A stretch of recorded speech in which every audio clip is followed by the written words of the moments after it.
Well, it's been long awaited, and now we're at the final round. The second ever VSPEED Invitational, and live here tonight for the final round.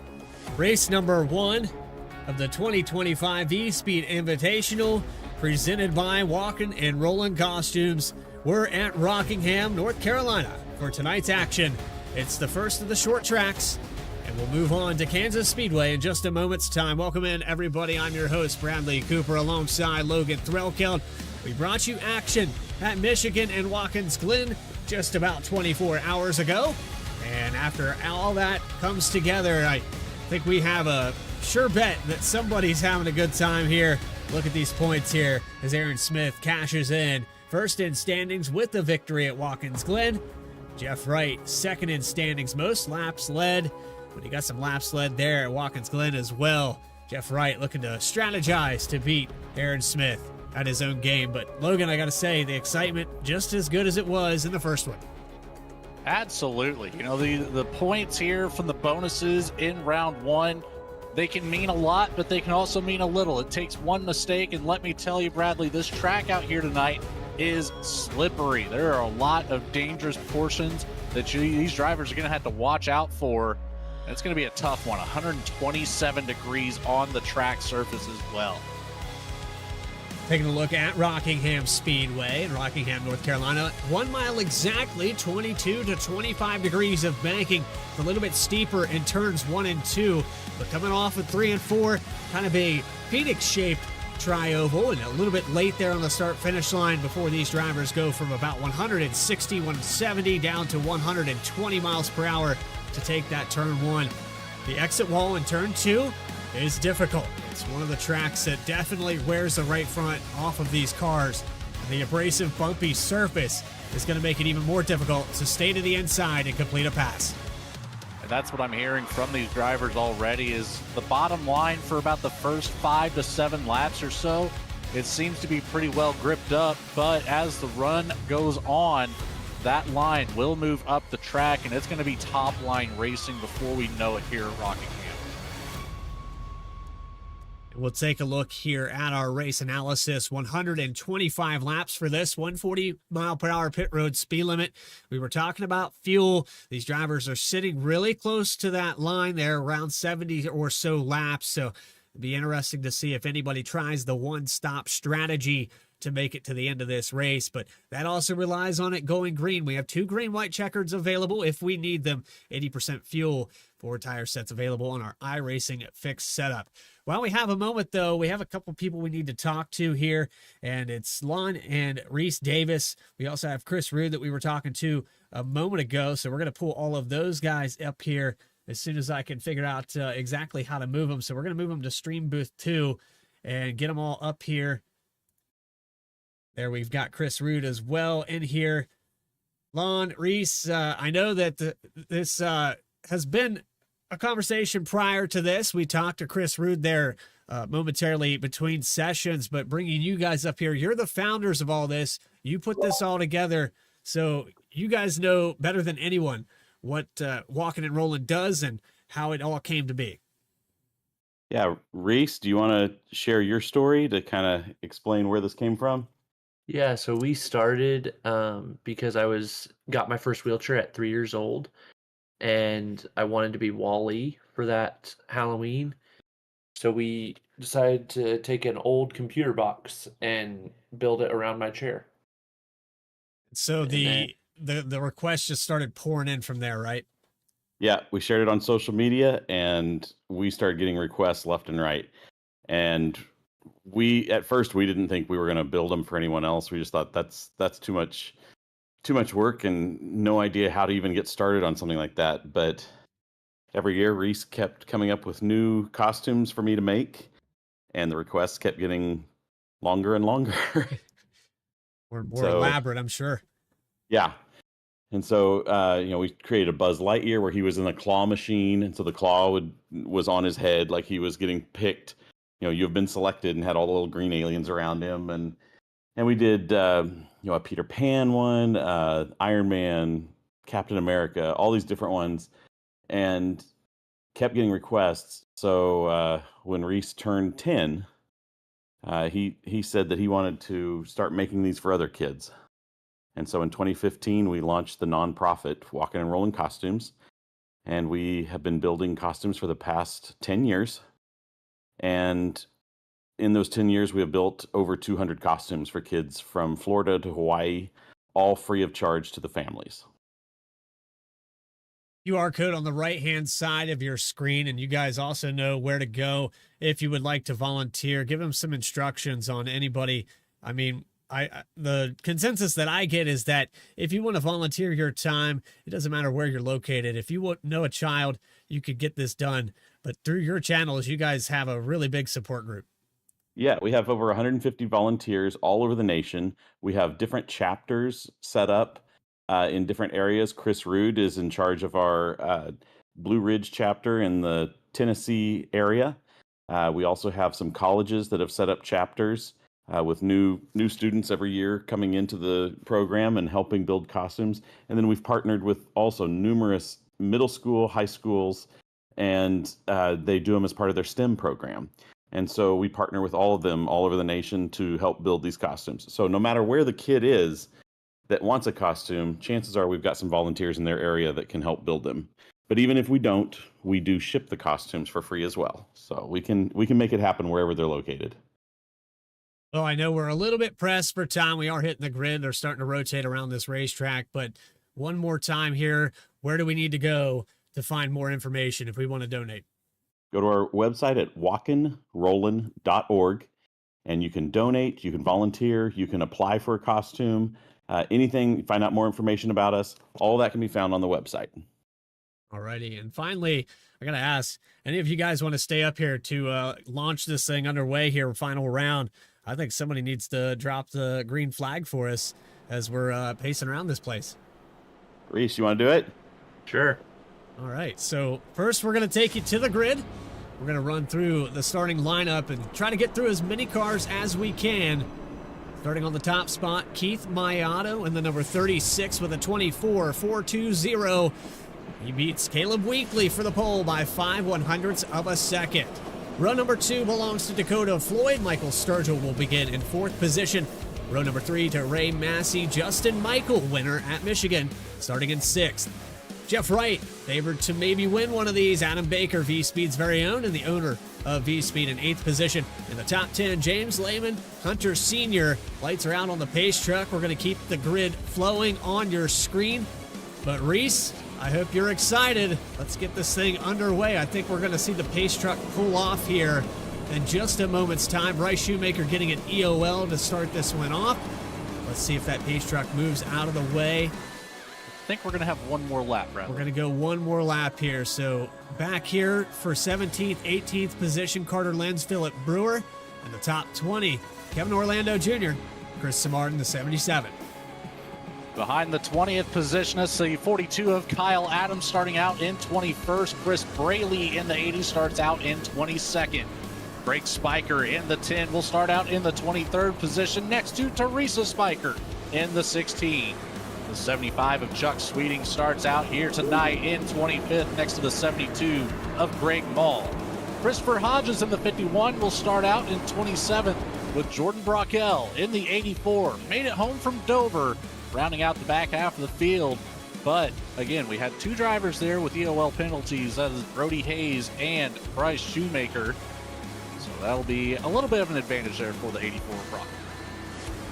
Well, Reese, I don't know how much experience you have with this, but this is Rockingham. It's a short track, 1 mile, and it's rough out here. Let's start them off. Take it away, Reese. What do you do, Reese? I don't know. Well, you got it. Just let them have it. Green flag's about to come out. Go. Say go, Reese. Let's go, let's go. Booty, booty, booty. Appreciate you guys coming up here. I'm sure that we'll have another moment to talk if you hang around as we are green flag and racing. But appreciate you guys coming up here and all the support as we're 3 wide out of turn 4. Oh, sideways for the 20. We're going to stay green. But the 20 machine of Hunter Sr. loses it down the backstretch. He might have had some help here, Logan. He very well might have. We'll take it back to the VSPEED instant replay. Keep your eye on that Home Depot car. Yep. Makes contact with the wall. Looked like a little bit of a love tap there in the back bumper. Got him a little upset up into the wall. Crosses the entire field back over down to the bottom. Luckily didn't collect anybody, but that is a massive gap he's got to work with now all the way at the back of the field. Bradley, I don't know if you caught what number that was that gave the assistance there to Hunter Sr. I did not. It was an all-white car. I know that. It was somewhere around that 66 maybe, just in front of him. Bridger Olson, I believe, was the car. And it wasn't Bridger's fault. I think the 20 clipped the wall, slowed down his momentum, and Olson had nowhere to go. That's all it takes. These cars react very oddly with that outside safer barrier. It's a difficult one to recover from, but on board right here with the battle between Jeff Wright and Ray Massey, the number 7, VSPEED's very own Adam Baker running in the 10th position, fell 2 spots back off of that start, but he's holding on to the top 10 for dear life at the moment, letting everything progress around him. So we dropped the green flag. We have one car that went off the racetrack, and this field is already starting to spread out. Kudos to the talent of these drivers. Put a mix of different talents and different leagues all on the same racetrack in the Invitational. An exclusive series that we've ran 2 seasons now. And Michael Sturgill down on the bottom trying to pass for second. Sideways for the 50. James Lehman, he saved it. Man, that was a big wiggle. You could call that one a tank slapper for certain. The 50 able to recover that one. I don't know how. We'll take a look at this one coming off the corner. See how much wheel he had to put into it, because that thing was all sorts of wiggly. It was all the way down the backstretch too. About halfway down the backstretch until he got it under control again. Still trying to complete a pass for second spot. Now we'll get it. Michael Sturgill moves up to second. Dakota Floyd back to third.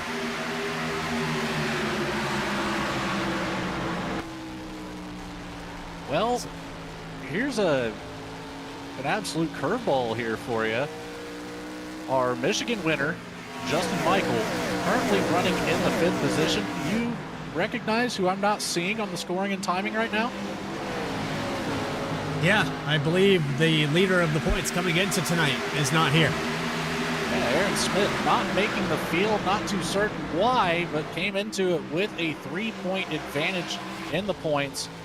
And, well, race 1, missing it, that's going to completely take him out of contention, even if he does join race 2. So this is a whole new ball game for these other, I believe it was 6 more drivers that ended up picking up bonus points into tonight. James Lehman with the back tires getting a little bit hot. Didn't slow him down at all. He's getting hot for 3rd position. Dakota Floyd stuck on the outside through 1 and 2. They're going to keep it drag racing down the backstretch. 3 wide in the background. It's Ray Massey in the middle. The 12 on the outside of Caleb Weekly. Weekly started up in the front row. Has fallen back to 8th spot. A few of these drivers on the flip side of this, I think they're trying to save fuel. Yeah, I would expect to see at least a handful of drivers come down. They're going to try to extend this run. And from the data that I've been able to gather, I'm hearing about 58 to 62 laps of fuel or so. So if you can extend it just a lap or 2, that puts you at that lap 63 mark, which can be very, very close to making it a one-stop race. We'll just have to see how it goes, because the right front tire on these cars is going to wear down immensely. If you burn that thing up, there goes your opportunity at making this a one-stop race. We had a great onboard look there with Caleb Weekly. Still running on the outside here of Adam Baker, trying to get completely clear. Baker still battling for that position right behind. And a little bit further back, Philip Brewer trying to make a move on the 07. That is back here for the 14th position. Brewer does get the advantage for the moment. See how they come off at turn number 2. A little bit loose in the background. That's Greg Mullen, the 72. There's a huge gap from 19th back to 20th. This is Kyle Adams in the 24, 42, whatever you want to call it. but Kyle Adams riding in 20th position. Chuck Sweeting was able to make the Saturday event, but unfortunately not able to make Friday. And that's a lot of these drivers here not able to make both nights. And it's understandable. There's a lot of schedule conflicts through the summer, families, life, all of those sorts of things. So, and even this weekend here, we had a few drivers that are going to Dover this weekend. They're just not going to be here. And it makes sense, you know, a lot of real life stuff, and that always comes first. Yeah, we had some drivers that were signed up. I know ended up going out to Stafford Motor Speedway to visit the Cletus and Cars event out there. Got some reviews on that. That seemed to be a pretty fun time. Of course, the Burnout Rivals and Dover today, taking away a couple other drivers. You'll notice that we started with 38 yesterday, only 28 making the field today. So driver count a little bit down, but a little bit safer for the short track action here at Dover. Is right now looking at Teresa Spiker coming down the backstretch. Oh man, Dakota Floyd with some evasive maneuver to keep it off the back bumper of the 16. As Teresa Spiker will keep it high, let the field get by on the low side, but the entrance of the corner is a dangerous spot to be high. She is struggling on the handling a little bit here. She'll let a few more cars go by on the inside, and Jack Klinger into the door. Philip Brewer taking the high line all the way around, 3 wide, worked out this time. Spiker into the wall one more time down the back stretch, but finally the field is clear and she can take it back to that bottom line where it's a lot more safe. Watch here, Klinger just unsuspecting there that the 10, or 16 rather, was off the wall a little bit more than predicted.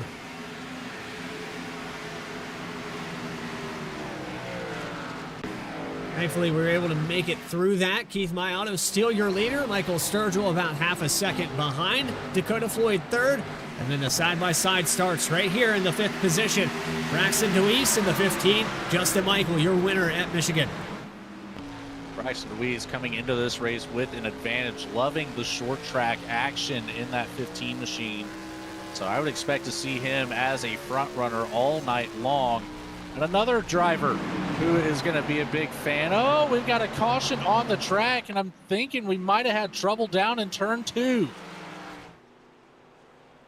It's Bryce Shoemaker in the 25. Hard impact with the outside wall. Right front destroyed. It's a Brian Vickers Ditech throwback. That's a beautiful paint. Unfortunately, that car is not going to run correctly anymore. Front right just hanging on.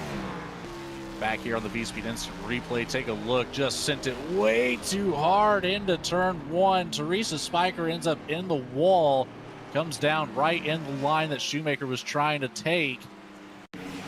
That's going to be heavy damage on the rear of the 16. And of course, taking the 25 out of contention. That is not a quick fix, even if he can get it back out on track. Oh, man. The closure rate was just too high.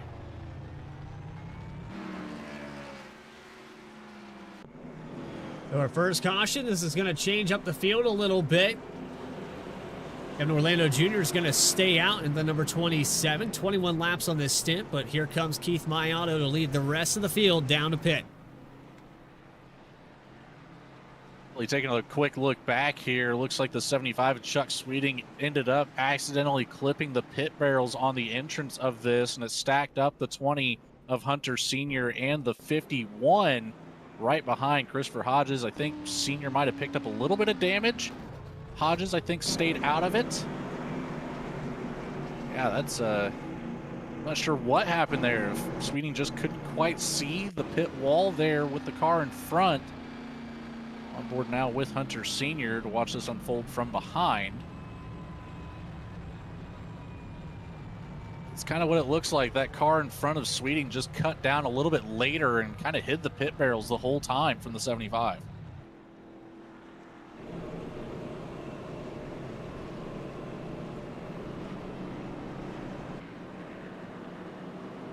Well, the lights are out on the pace truck. The 10 of Teresa Spiker going to let this field go by. That's actually Greg Spiker, I apologize. Those paints very similar, the 10 and the 16. We are doubling back up here for lap 23, where we'll go back green. First caution of the evening between the 25 of Bryce Shoemaker, the 16 of Teresa Spiker, single car incident, and then a secondary incident on pit road with Chuck Sweeney, and the 20 of Hunter Sr. Chuck Sweeney has left the session. Unfortunate for him. But we do appreciate Chuck being able to make it out here tonight. Hopefully he's still got one more left in him as we're going to Kansas Speedway in just about an hour's time. Let's rack him back up and try again. Fifth of the way through this race. Here we go, back at Rockingham. Green flag is out. Wheel spin for the 27. In control on the bottom, and yeah, that was a big moment there as Keith Mayato is going to be able to close up that gap that was initially created on that restart. Carter Lynn's holding on the outside. Racing Revolution holding down the front row right now.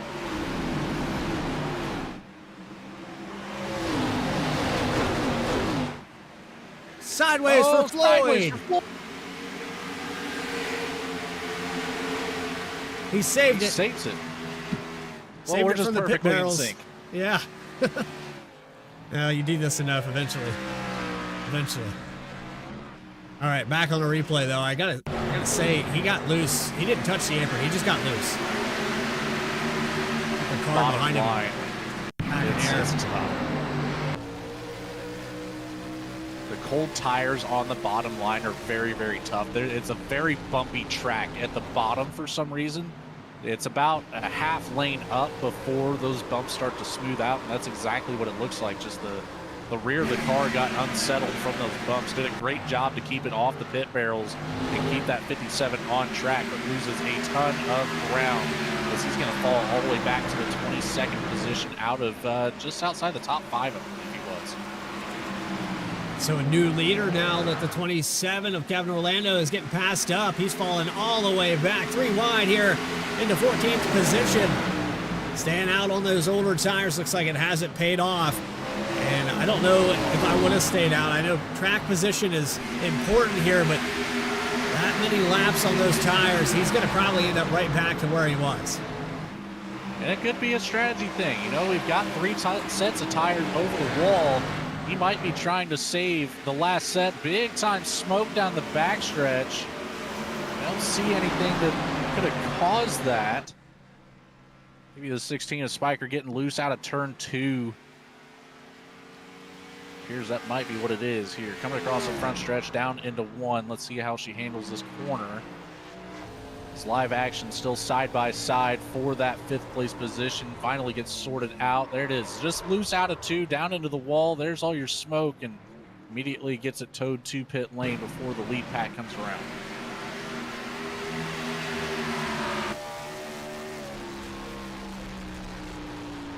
So this guy is hungry for a victory. I mean, he's been close. He's been fast in both races in the first round. James Lehman looking for that also elusive victory. It was in the final 20 or so laps that he started getting contested by your winner in the number 87, Justin Michael. For Lehman right now, it's just a matter of hang with Sturgill or try to pass, burn up the tires. I don't know. I don't know the correct answer here. Yeah, it's hard to say. You want to put pressure on your opponents, try to make them make a mistake, burn up their tires, whatever it might be, ruin their fuel strategy because they have to push a little bit harder. But, you know, it comes down to you have to save your own tires. That's the biggest thing I heard amongst the drivers was saving the tires as long as you can tonight because they are going to be at a premium. Track position will also be at a premium later in this race. So expect to see some pretty wild calls once we get into the last quarter of our event here tonight. On board again with Kyle Adams up to 17th position. He was competing with Chris Samard out of turn 2, and they were almost 3 wide with Carter Lenz. Carter Lenz going to have to check up heavy here for turns 1 and 2 on the bottom. 24 down low. He is a short track racer, so looking to do a little bit better. But however, he's in the late models, so this is a little bit different. This Generation 4 stock car, it's a totally different animal as he will get by Carter Lenz on the inside. Good run on the bottom from the 24. He'll have to keep it off that driver door of Carter Lenz. He does a great job of it. Well clear by about a car and a half now. Down the backstretch he goes with some breathing room. 66 not looking to make the crossover here down into turn number 3. He does run about a half lane lower. Back up towards the front off the back bumper of Michael Sturgill. There's that 50 of James Lehman with Keith Mayato not too far behind, only about a half second for the 36. We've already seen him be pretty fast here tonight as well, so keep an eye on that green machine running in third. So we never had an opportunity there last night. Braxton Deweese had his camera up, so a perfect, excuse me, wow, that one snuck up on me. Perfect opportunity here to ride on board with him as he is trying to get around the 44, Philip Brewer. We'll say the little bit of time that we had Deweese on the driver cam yesterday, it was a whole lot choppy, and now it's a lot more smooth. You can finally see just how much input he's having to put in the wheel in live time, working around the outside of the 09 of Chad Klinger, trying to take that high line. And here's that part of the run where you'll see this driving line start to work up the track where the speed will be. 165 miles an hour down the backstretch into turn 3, like you mentioned, blowing it up down to 120 to make it through the bottom of turn 3 and 4. Wind it all the way back, 9,000 RPMs across the front stretch, touching 170 miles an hour. I've been around Rockingham a time or two. Can't say that it's been a while since I've done it in this version of a car, so I can only imagine how difficult. This car definitely has the power to drive off these corners. But sometimes it's got too much power, and you can light the rears up really quick. If you want to stand and lean on that right rear, which a lot of drivers like to do, loose is fast. But it's also pretty sketchy coming out of turn 2.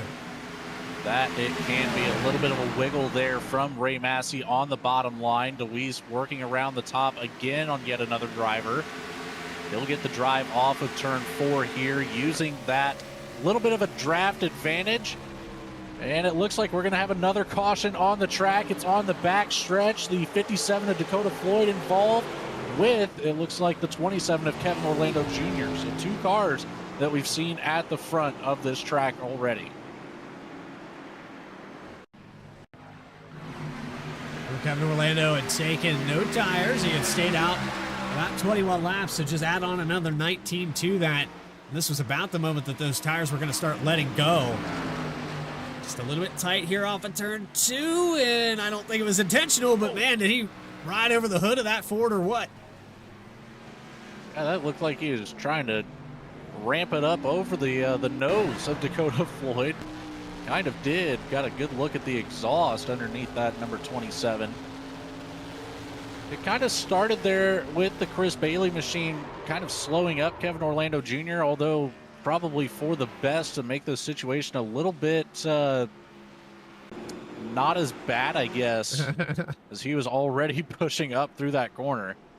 You'll see that 57 in the background bring it down pit road. There goes Jeff Wright. I believe Adam Baker following, Chad Klinger as well.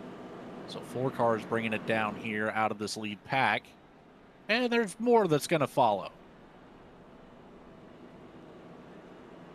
A whole lot more, actually. Of Lenz, yeah, a lot of people here. Nothing really to lose, I don't think. And, of course, the 27 needed tires a long time ago. So there's the broken machine of Bryce Shoemaker at the right front, trying to get it repaired. But pit stops here for a good portion of the field. James Lehman will be your leader.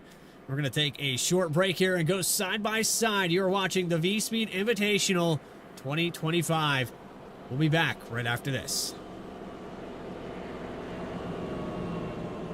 Walking and rolling costume started when my son Reese was born with cancer. So when I was 3 years old, I got my first wheelchair. And he wanted to be Wall-E for Halloween that year. And so I knew you couldn't buy a costume to go on a wheelchair at that time. So I knew I had to build one. My dad ended up building a Wall-E costume out of a Dell computer box. When we were all finished, he loved it. We took pictures of it and shared it on social media. So many people started sharing it that we started getting requests from people we didn't know. In 2015, we decided to build them for other kids because people were asking, hey, can you build them for my kids? So we started the nonprofit organization, Walking and Rolling Costumes, and we build costumes for kids all over the nation, free of charge to the families.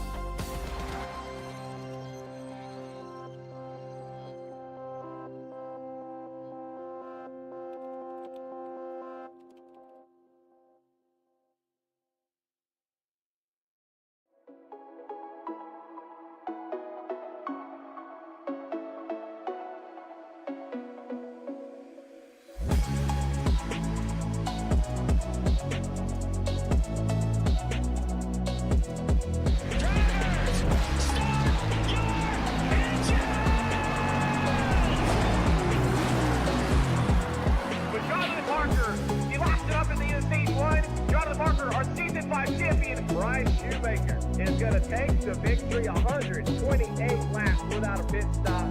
Donnie Kite's going to get through it all and score his first career win. Saturday Night Racing League and throwback at Charlotte goes to Josh Adams.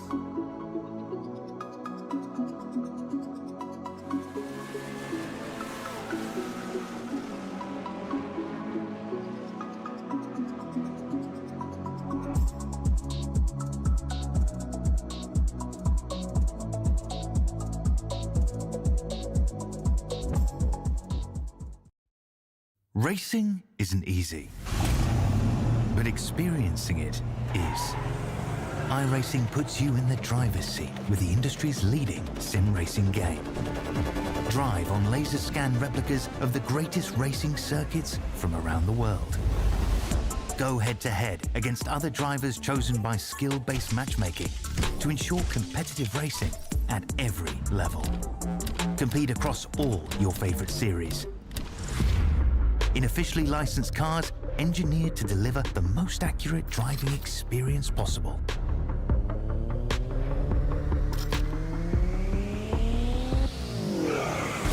Join a race or host your own with players from across the globe. Race against the computer or in a league with friends. Feel the thrill behind the wheel. Visit iRacing.com.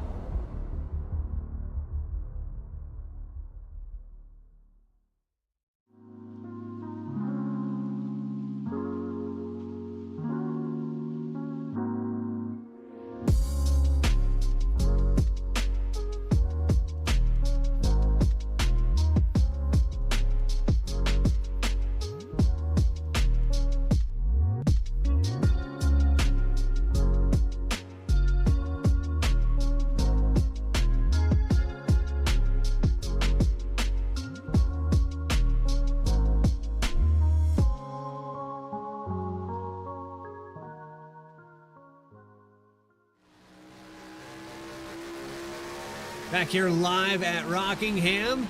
Final round, race one. So far, so good for James Lehman. We've had laps led by Keith Maiano. Justin Michael, the winner at Michigan, has worked his way up to second. We're watching this battle back here with Brody Hayes, who had an EOL penalty to start it off here tonight. And man, they are clogged up here through 3 and 4, or 1 and 2 rather, with the 3 of Sturgill, the 7 of Baker. And there's Hayes and the 15 of DeWeese. 3 of Sturgill taking a look to that bottom line. Adam Baker holding on to the middle. Braxton Weed's going to relinquish a position here to Brody Hayes as he drives around the outside in that 37 VSPEED machine. But I tell you what, it's a lot of good side-by-side battling up here in the top 10. A lot of passing for position happening. You see Hayes working around Michael Sturgill as well. The 66 of Carter Lynn's looking to follow Chad Klinger almost up into the wall. Keeps it off. He's going to get a good drive off the corner. Likely gets around the 15 of DeWeese behind. Klinger goes by. 66 peeking to the inside of Brody Hayes. Almost 3 wide again. Sturgill's not shy to go down there to the bottom. That he is not. He is a fast driver at the short tracks and intermediate tracks. So expect to see Michael Sturgill making some moves that other drivers might not be comfortable with. And He does have sleeves today. Yeah, he does. They were non-existent yesterday. It looked like he just ripped them off, but today, calm, cool, and collected with sleeves. He's sewed them back on, I think. That's the same shirt, right? Yeah, he took the time to do that for sure. First two races not really going his way. Sturgill had some problems there at Michigan. Heavily damaged car. It actually equated back to what happened there. We had a little debacle with the 57 of Dakota Floyd at the start of that event. We had a caution early. When we were going back green, we had to actually delay the green a couple laps to get drivers repaired after a blinking issue with a screen. And so, you know, a lot of these guys aren't going to let Dakota Floyd live that down. It's going to be one of those infamous things that have happened. And James Lehman made a mistake or something here because Adam Baker just took the lead away. I don't know what happened, but he's bad fast. That 7 found some speed, and he's going to separate himself by 0.6 of a second here. Oh, Carter Lynn's into the wall. It's going to stack up, I believe, Chad Klinger as well as Braxton Louise or Brody Hayes. Lynn's holding it up high on the track. Bumper missing. Car not steering at all. But what can you do except keep it going here, as he does not have a lane to get down and get down to pit road this time by. We'll have to try it one more time, see if he can get down there. We're going to go back and look at this incident with the 66, but I also want to rewind and see what happened to the 50 of James Lehman, because I want to say Adam Baker was third in line there. He just came from the top 5 and suddenly had the lead. There's the contact. I think the 66 moved up in front of the 09 there. Can't really tell from that angle. We'll watch it one more time from our blimp camera. See if we can get a better look at this. I think this is going to be our best angle, Logan. That it is. This is a great angle. He almost makes contact with the 36 of Keith Mayato on the bottom, then makes that correction up to the top. Just not quite clear. Gets that nose of Chad Klinger, sends himself into the wall. And I'll tell you exactly what's happened here.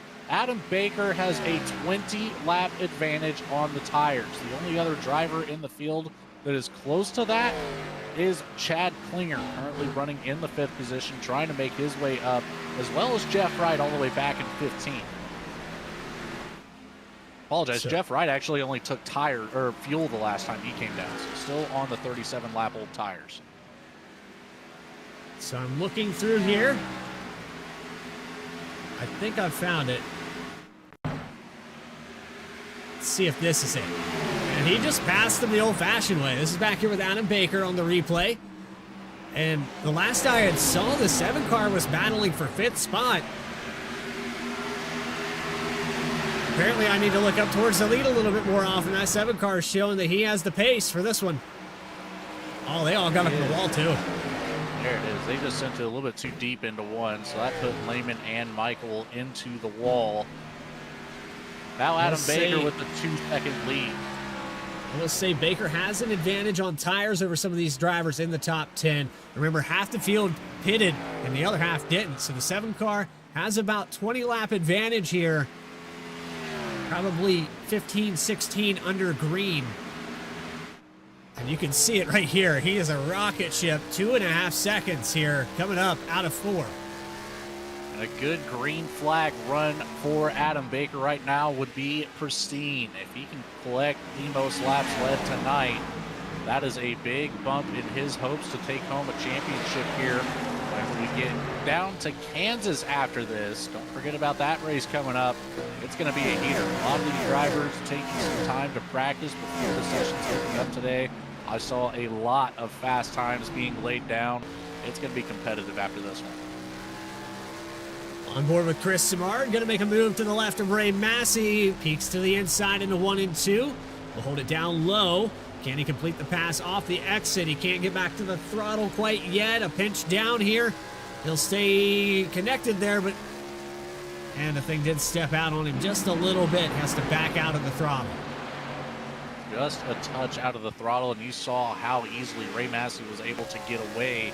And now Chris Simard under fire from behind, trying to keep that 72 of Greg Mole at bay. That Miller Light Machine dives it down to the inside, just as we saw Simard try last lap. Didn't work out for the 77. It's not going to work out for the 72 either, but Smart looked like he might have been a little bit loose there, sends it a little bit too deep into turn 3, way up the track. So 180 for how this guy's race started compared to where he is now. He's passing for the second position. Chad Klinger also has an advantage on tires. As we approach that halfway mark, this would have been the line there where a lot of these cars would have came down to pit. Now I'm interested to see, does anybody come down this time by, especially the cars that are on older rubber. It's Justin Michael in front. Your winner from Michigan, Chad Klinger, trying to get around him. Michael did a great job of blocking the exit of turn 2 last time for the 09 of Klinger. He does the same thing this time. I think Justin Michael maybe a little bit of contact with the wall on the exit. Kept the 09 of Klinger out of the throttle, thinking he would come down the track a little bit more. He'll slide back in, but you can see with this onboard running a full car length lower, so he's not picking up on that extra help from the draft. Justin Michael sends it way up to the wall, doesn't quite touch it, gets a good exit run out of turn number 2. Battle between the 44 of Philip Brewer and the 36 of Keith Mayato. Mayato, another one of those cars that's been out there quite a long time. You're starting to see the newer tires rise up to the occasion. But I think everybody's going to be on a pretty similar playing field. Adam Baker trying to run away with this one. 2.5 seconds over the 87 car. Klinger working on it again. Chad Klinger just holding on to the back bumper of the 87. See Keith Mayato here trying to use that bottom line. Philip Brewer's done a fantastic job holding the speed down on the top, keeping that 36 behind lap after lap, but now they are more side by side than they have been. Mayato sends it to the bottom. Brody Hayes is going to follow. Mayato gets well clear, so does Hayes.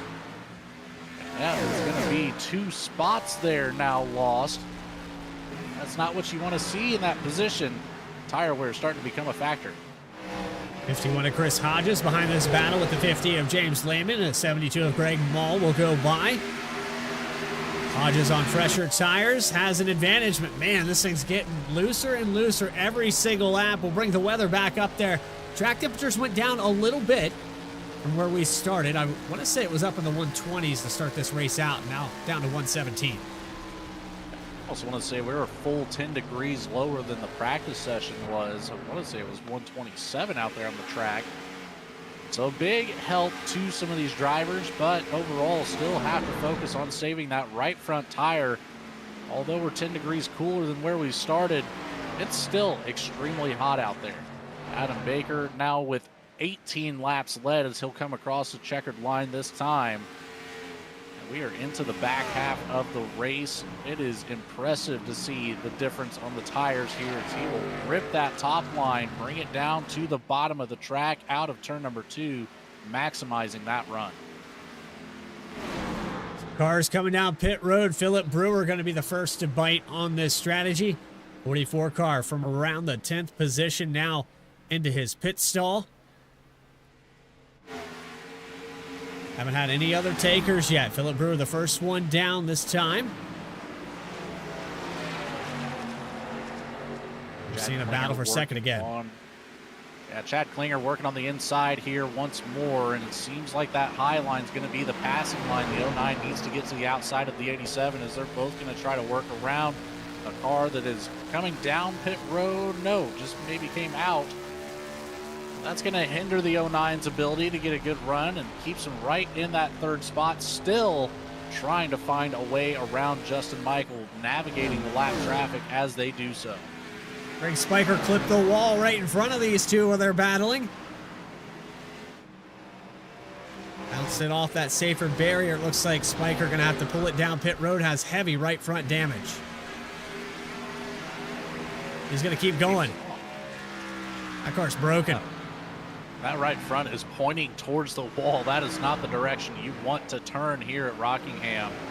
It might be a safer barrier, but let me tell you, it is still as hard as a rock. Hey, you did 2 things there. They're safe until you don't, until you hit them. And then, you know, Rockingham, I like what you did there. But Baker pulls out 2.5 seconds at one point here. The lead's starting to dwindle down a little bit. And even with that tire advantage and these two battling side by side, I think that's actually pushing Justin Michael to trim that lead away a little bit.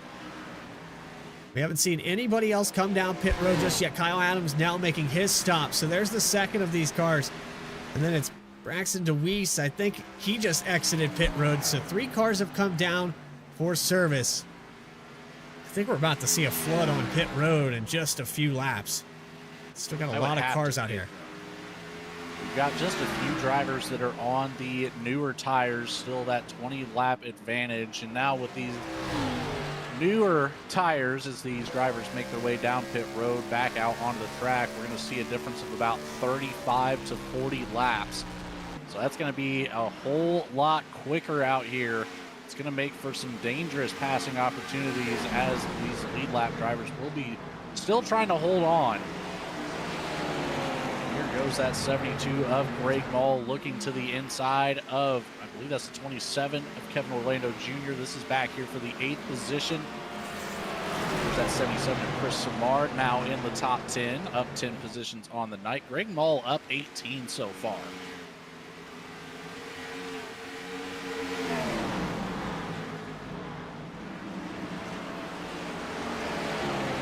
On the bottom of turn 2. Nothing happening on the exit, though. Still side by side for the 27 and the 72. Just flip those numbers around, and you can pretty well hold that position on. Chris Samard just waiting for somebody to make a mistake, and it's going to be the 72. Gets loose on the bottom, takes it to the apron, but he saves it. He's going to lose 2 positions now. Almost 3 to Michael Sturgill, and he does.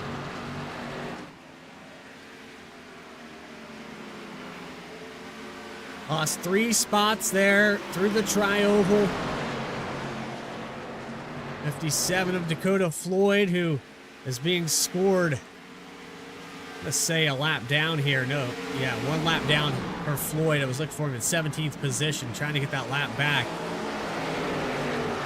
He's got a little bit more pace in this car, but it's a long, bumpy road, and it's sideways for the 27 of Orlando. Another mistake.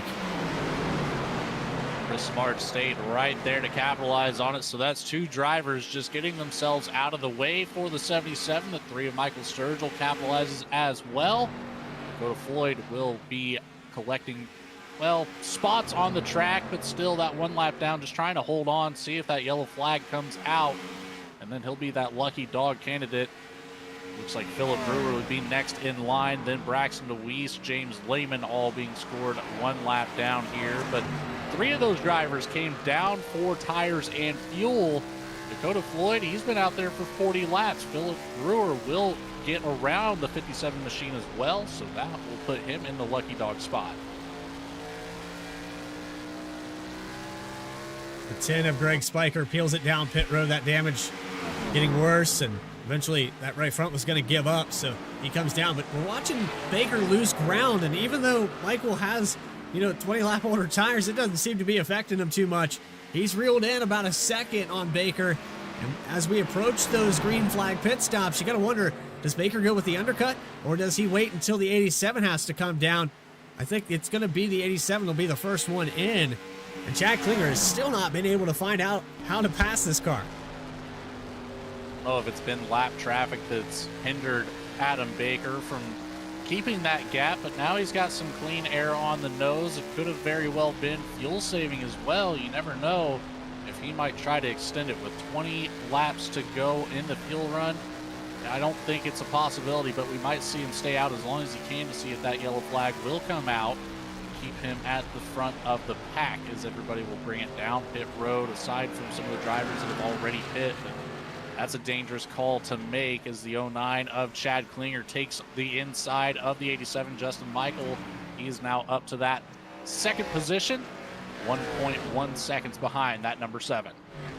And peeling it down pit road. Here we go.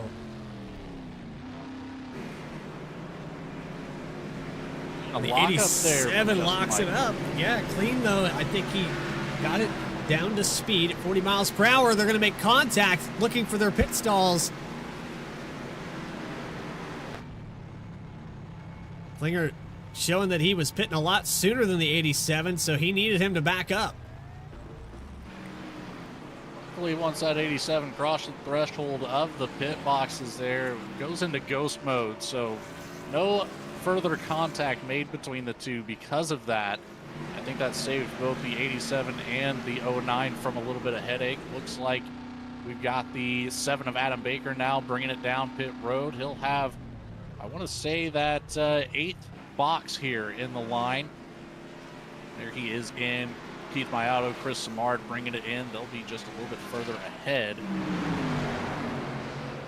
We still have drivers out here that haven't come down in quite a while. I'm seeing 66 laps right now for the 72 of Greg Mall in that 3rd position, going for the long run, it looks like. The last pit laps on the left-hand side. Luis also out there for quite a long time. That's the last pit lap there. So Deweese was actually pretty recent here, Bradley. It was about math. 15 laps ago it's the small, 21. Okay, I get it now. I got it now. I'm used to seeing the stint here.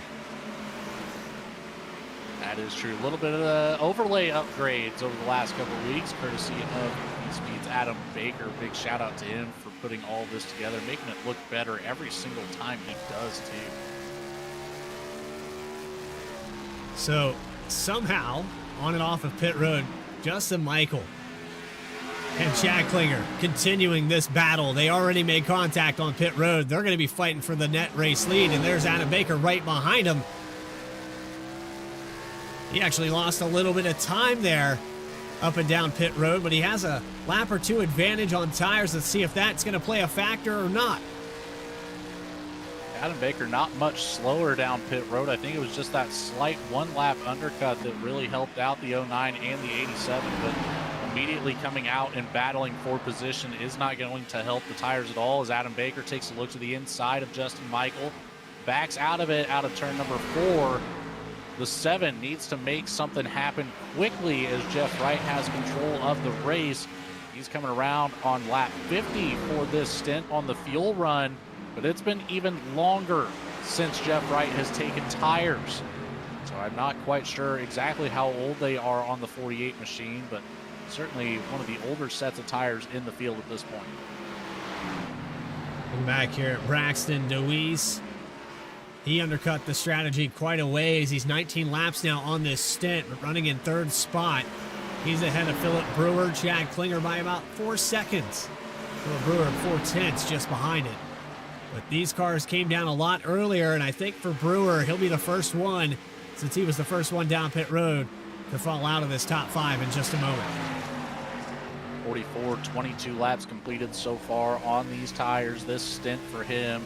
Chad Klinger just at 7, Justin Michael at 7, Adam Baker now at 6. So a big difference between those drivers and the top 4.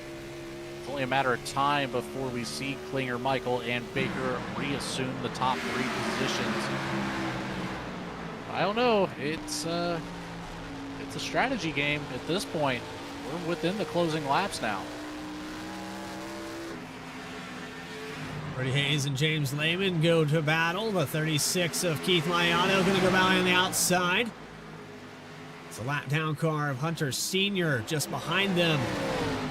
Sr. just brought it down pit road. I think he's got the pace to maybe pass these guys, but I don't know if he has the pace to get his lap back.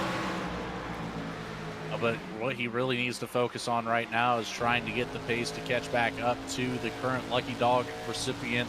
That would be the 12 of Caleb Weekly running in the 17th position, 1 lap down. So he's got a little bit of room. It looks like about 7 seconds before that 20. We'll see the 12. So actually a lot of room there and only a 3-lap tire advantage over Caleb Weekly. So that's not going to help his case here tonight. Well, and you've also got Greg Mull and Jared Skinner in between that as well.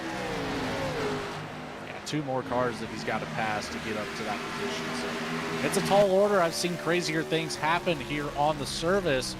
But right now, Braxton Deweese, he's got a challenge on the inside from Greg Mull. He'll get by with ease here, put some dirty nose on the front of the 15. You'll see that wiggle come out of turn 2 as a cause of that. You see that 3-car battle behind, starting out with Chad Klinger, Justin Michael, Adam Baker. It's closing in. So we approach 25 to go. Still a pretty big gap. Jeff Wright lost the lead. Chris Hodges got around him. Hodges going to lead his first laps of the day. Big mover on the night, up 26 positions, but 57 laps on his stint right now. So I don't think that Christopher Hodges will be able to make it to the end based off the information we were given pre-race. But you never know. It's just because I was given information doesn't mean that it was 100% true. Yeah. I mean, every one of these guys could be getting in and out of these corners differently. Jeff Wright going to let the storm go by. 87 has to check up to not get into him. But I think this is the window that Jeff Wright's just going to have to bring it down pit road. I know he doesn't want to, but I think he's going to run out of time. Caution doesn't look like it's coming out. I know we've got some very close battles on the field right now. Anything could happen. It's short track racing after all, as we almost see a 3-wide situation here. And we are going to see contact. Philip Brewer gets pushed up the track by the 87. The 51 of Hodges stuck up on the outside. More contact made. The 87 somehow making it work in the middle. Keeps it off of Adam Baker on the bottom. And they're going to keep it going here down into turns 1 and 2. Braxton Weiss is going to fall victim to this. Chad Klinger up ahead gets big time sideways, but keeps the momentum. The change for the lead. DeWeese had it for just a moment there as the 51 and the 48 fell back. Jeff Wright still out on the racetrack. Looks like Hodges losing another position to Mayato back there. In the 44, Philip Brewer into the wall, into 1. Philip Brewer struggling back here in the 5th position, but he's still in a prime spot in case something happens just ahead of him. Braxton DeWeese holding down that 4th spot as Chad Klinger, Justin Michael, Adam Baker all work their way around. And tell you what, we're within the last 25 laps, and I'm liking the way that this battle's forming. 3 wide off of turn 4. James Lehman up on the top line. That looked a whole lot closer than what it ended up being coming down the front stretch. Look at the battle, though, coming from this team. Gonna keep holding it neck and neck through 1 and 2 out of 3 and 4. James Lehman on the high line, on board with the 50. A little sideways. Richard Olson in that 67. Lehman holding it up on the top line, made a little bit of contact with the wall on the entry. Here goes Adam Baker to the inside of Justin Michael for P2. But again, that top line has the speed in these longer runs. So that is not going to work right now for the 7. He'll have to back up and reevaluate. Holds the top line through 1 and 2, and there's that dive down to the bottom, trying to get that speed up. You want to see about 165, 167 or better going into turn 3 before you get on the brakes. You saw it right there. I think it peaked at 166. We go even faster down this front stretch. 170 down to 123. Even slower there. He had to chase it up the hill, so he got down into the 115 range. He's going to get a really good run off of 2, though. All over the back bumper of Justin Michael.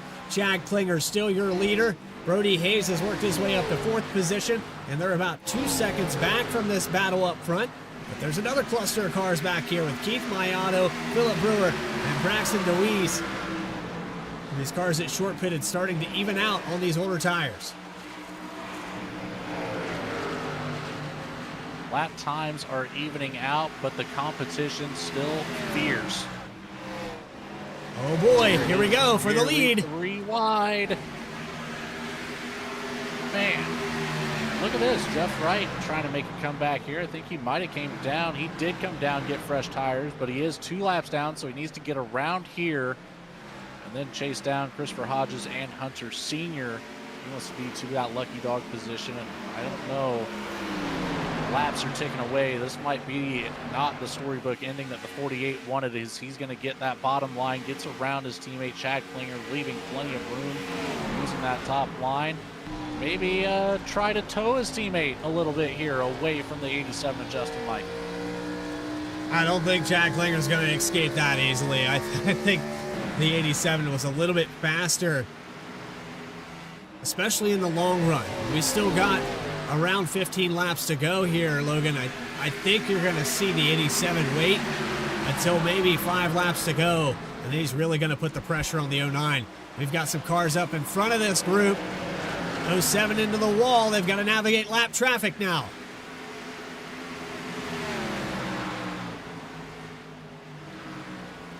The 07 being a factor in this battle. That's going to back off Justin Michael momentarily, but we've got more coming up here just ahead of Chad Klinger.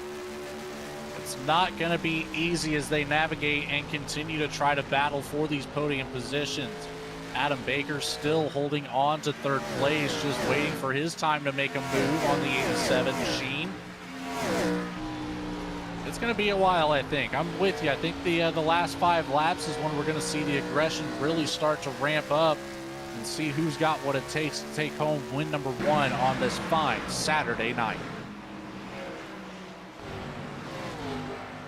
James Lehman and Ray Massey about half a second apart here, looking for some other battles on this racetrack.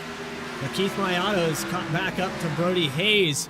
37 and 36 about to do battle for the 4th position. Mayato started from the pole here, and he's led 20 laps, but hasn't seen the lead since we had that first yellow.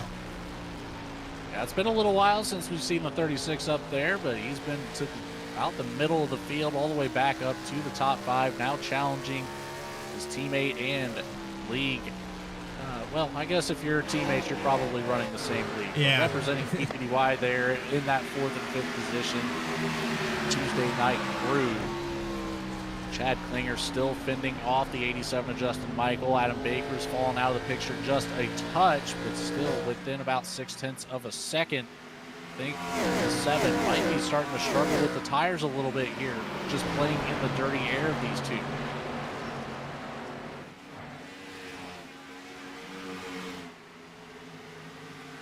I'm watching Brody Hayes and Keith Mayato slowly reel in this top 3.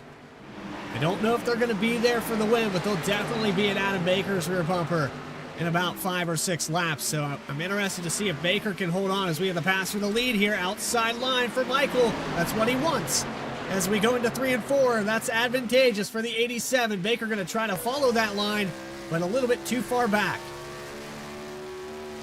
Not close enough to make the move, but at least he got an opportunity to see that that high line is working whenever it comes to the passing category.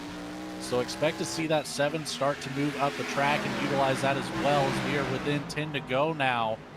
And like you said, Brody Hayes, Keith Mayato starting to reel them in. They have Caleb Weekly in that 12 machine in the 07 of Jared Skinner just ahead of them before they see the battle. But that is a battle for position between those two. That is the lucky dog spot right now, so you're not going to see them give it up to let Hayes and Mayato by. Wow, they make contact with the wall, and Brody Hayes gets loose. Mayato into the wall again. They are fighting hard for this top 5, and sideways off of 4. Mayato's got the advantage again. He'll take it. Last big bump coming out of turn 4 on the bottom got Brody Hayes a little bit sideways, but able to collect it back up. Those tires now heated up just a little bit more than what he would like them to be. But at least they're single filed out now, and they can focus on getting around Weekly and Skinner to catch up to the back bumper of Adam Baker. The laps are at a minimum, though. There's not a whole lot of time. Justin Michael looking for his 2nd win of this series. Held on to it kind of late, like he did at Michigan. Waited till the very end to take the lead, and the last time we saw this, Logan, he didn't give it back. He did not. Getting that win at Michigan was big coming into the 2nd round here tonight. Looking to cap it off start to cap it off here with a win at Rockingham. That would be big for the 87 machine in terms of the point standings. With Aaron Smith not making the field tonight, it leaves the door open for a lot of drivers to make a move to take home a championship. Luis going to lose 2 more spots here. The 3 of Sturgill's going to go by, and maybe in a 3rd spot with Chris Simard. There's Jeff Wright trying to get another one of his laps back. He's 1 lap down, trying to chase down Caleb Weekly and Jared Skinner. He's about 12 seconds back with 5 laps to go. Doesn't look plausible, but the way these guys have been racing back here, there's still a chance for that caution to come out. There it is, as James Lehman is in the wall as you're saying that, giving up all 3 positions. Jeff Wright, Michael Sturgill, Chris Smart all get by that 50 machine, as he is still struggling sideways all the way across the front stretch.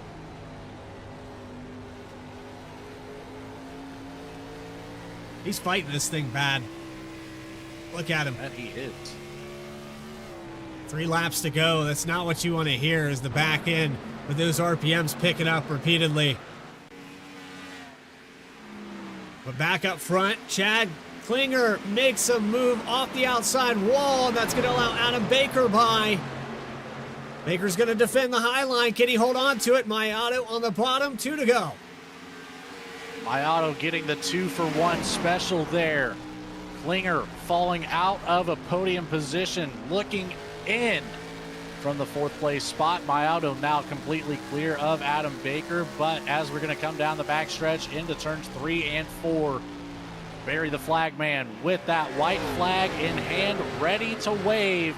All bets are off after we cross this checkered line. The 87 of Justin Michael just has 4 more corners to go before race win number 2 in the 2025 VSPEED Invitational. Looks like he's going to wrap it up right here. 2nd win. And a send down to the inside for Mayato when it's not going to be enough. And off of turn 4 for the final time. Justin Michael makes his 2nd win in the 2025 VSPEED Invitational.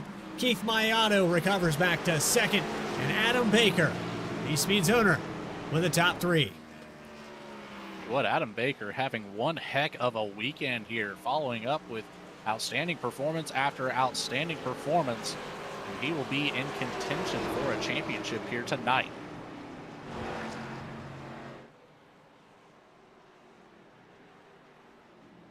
Take it back to the front straight away. And cue the celebration music as Dakota Floyd finishes off his Ford Taurus in the background.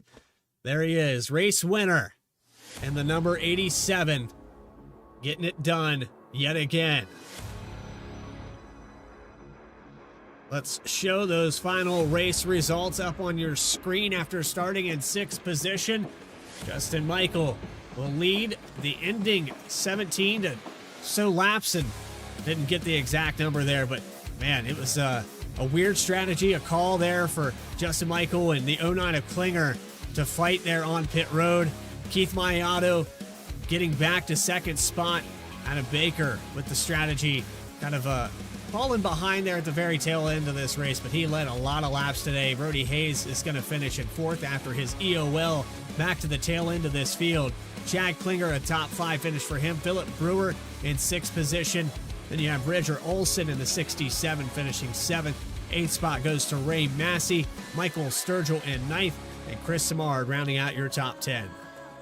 James Lehman in the 50 takes home the 11th position after struggling in the final laps. Braxton DeWeese, we saw him up there for 1 lap led on the night. The 15 finishes out in 12th. The 72, Greg Mall, takes home 13th, with the 27 of Kevin Orlando Jr. being our first driver 1 lap. Jared Skinner in the 07, also 1 lap down in 15th. Caleb Weekly in the same boat. The 12 finishes in 16th.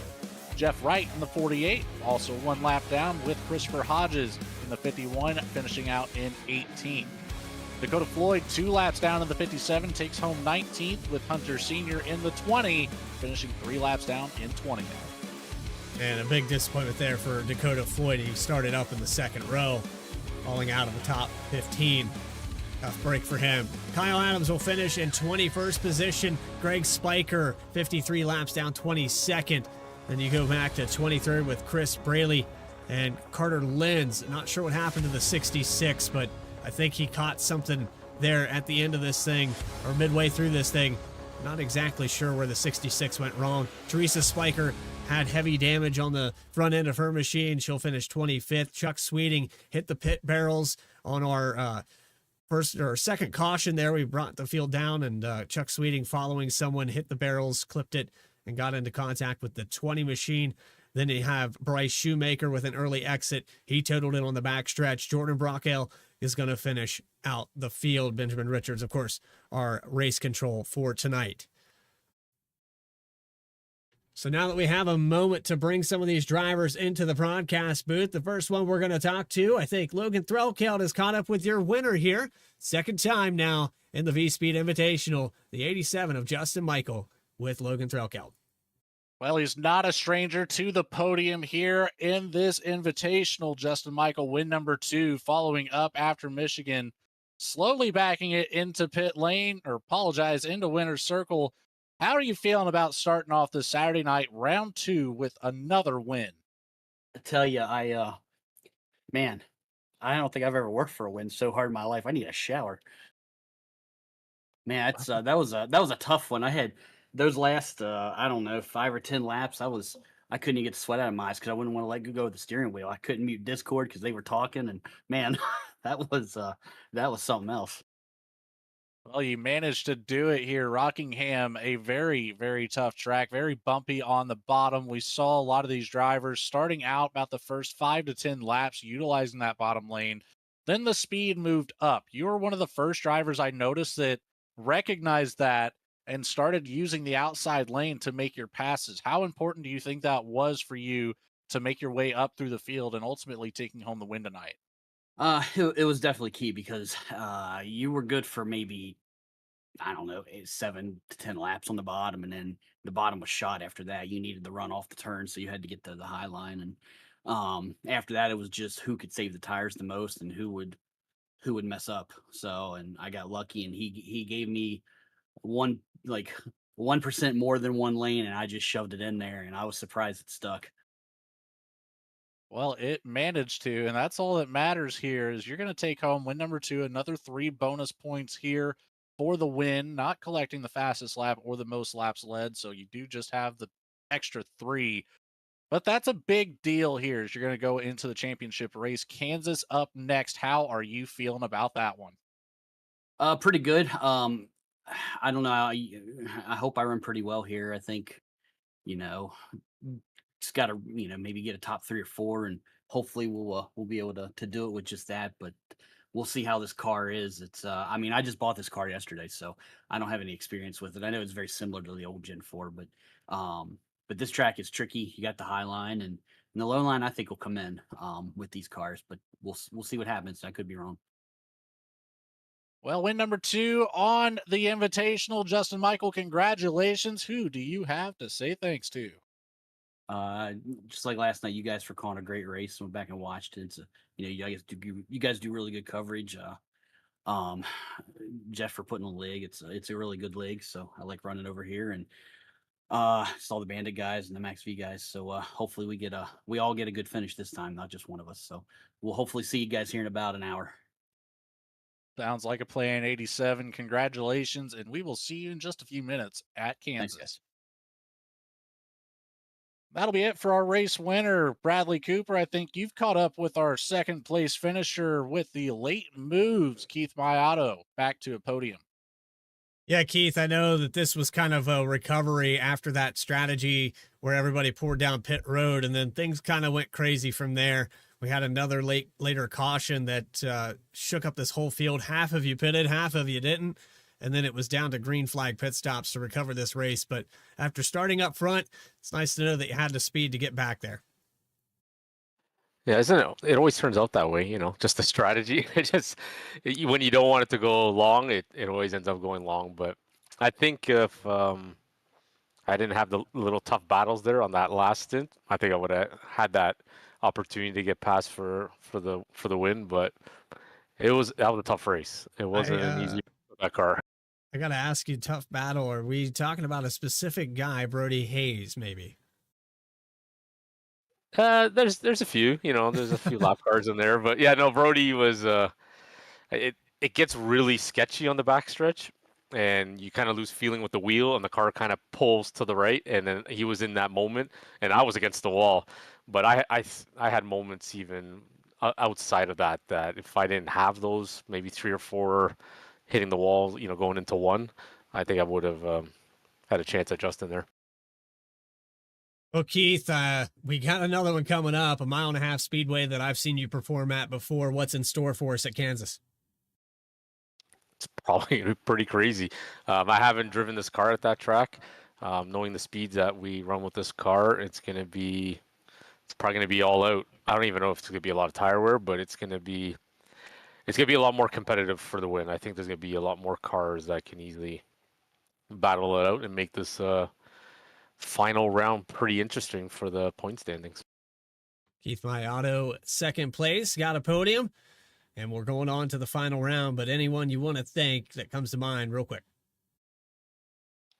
Yeah, shout out to everyone at VSPEED, the broadcast booth, putting all the hard work in, doing an awesome job, and everyone out there. It was a pretty clean race tonight for Rockingham with a big field.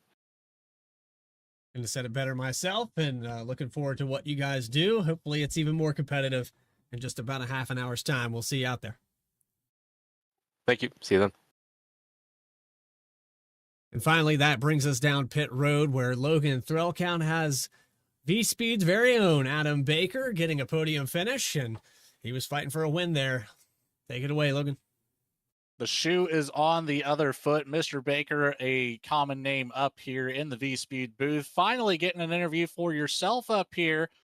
Third place finish. We saw you up at the front of the field for, I believe, 34 laps. So the most laps led in the session tonight. There's a bonus point for you going into the championship race. How are you feeling out here at Rockingham? How's that car handling, Adam? It was pretty good for the first, 15, 20 laps there. I really struggled on the long run, and Keith and Brody and some of those other guys were super fast on the long run. I used the tire advantage the best I could and got out in front, got the clean air, and got that bonus point, which was what I was really going for. And ultimately just didn't have quite enough there to fight with Chad and Justin at the end. But it was a lot of fun, and we'll see what Kansas brings us here tonight. It was a battle indeed. You had that 20 lap advantage that catapulted the 7 car up to the front of the field. You were out ahead by about 2.5 seconds at one point. It started to fall off before you came in for your last set of tires, but that's all you needed. You fell back to, I believe, the 7th or 8th position there, as more drivers still needed to bring it down pit road for the final pit cycle, but ultimately coming away with a P3. Now, you said that the long run kind of hurt you, but it's almost where we saw you shine, Adam. What's the thought process there? Yeah, I know. I burned the tires off a lot faster than drivers like Keith or Brody. I push really hard to get through the field and try and pull an advantage. And the long run has never really been my strong suit, but it was good enough to probably be top 5, top 6 overall if we were all on even equipment. But the tire advantage definitely paid off big time and got me a few more spots than I probably deserved in that one. And I was just hoping it would go green, and ultimately it did. Well, pretty well the entire top 10, aside from Philip Brewer, you were all on the same tire strategy to end this one out. So you certainly had the top 5 pace. It shows with this P3 finish going into Kansas. How's that momentum feeling for the 7 team? Oh, I'm just glad to be in the hunt for winning this whole thing, right? I mean, it's going to take a lot of points to get up there and beat Justin. He's got a 7-point advantage over me right now, headed into Kansas, and he's been very strong. Couple wins already in this tournament. So, just going to go out there, do my best, see if we can get another strong finish, maybe fight for the win. That's really all I'm hoping for, is to battle with these guys and have a clean race. Doing great of it so far. Adam Baker, congratulations, P3. Let's see how well you've got this one memorized. Who do you have to say thanks to? Oh boy, I want to thank you guys in the booth for calling this for us. I really appreciate it. All the great leagues that make this happen. So BTDY out here, we've got SNR, Racing Revolution, oh man, NSR LA. There's so many. I'm not going to be able to name all of them, but all the great leagues that are participating in this and bring the great action throughout the week. And yeah, the sponsors for tonight's race as well, Juicy Spider and Keo, and also Walking and Rolling Costumes. Big shout out to those guys, and hopefully we can raise some money. I know that we've got about $150 raised so far through the drivers and from VSPEED itself. So hoping we get a few more donations from the chat here, and do want to thank all the fans for tuning in and appreciate their support like always. Absolutely. We could not be here if it wasn't for you at home. Adam Baker, get to celebrating, buddy, but not too long, as Kansas is right around the corner. Thanks, guys. That'll do it for our podium finishers. Bradley, what do you have to say? I have to say, we got another one up next. Stay tuned, as we're going to take a quick hiatus. We'll also have Chris Rude, Lon Davis, and Reese Davis back up here in the broadcast booth in just a moment's time. But it's on to Kansas Speedway, the 1.5-mile oval. Hope you guys are as excited as I am as we get set to finish up the second ever VSPEED Invitational. A quick look at this 1.5-mile oval speedway. It opened June 1st, 2001. It stayed pretty much the same all the way through. Progressive banking of 17 degrees, 4 corners, and a tri-oval. Kansas City, Kansas, in just a moment's time. Quick shout out to Adam Baker. Congratulations on his podium, and a congratulations to Justin Michael on claiming his second win, as those points will carry over from round 1 into race 1, into the final race at Kansas. We'll be back right after this.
Walking and Rolling Costumes started when my son Reese was born with cancer. So when I was 3 years old, I got my first wheelchair.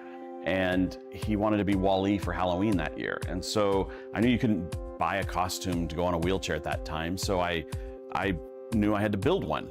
My dad ended up building a Wall-E costume out of a Dell computer box.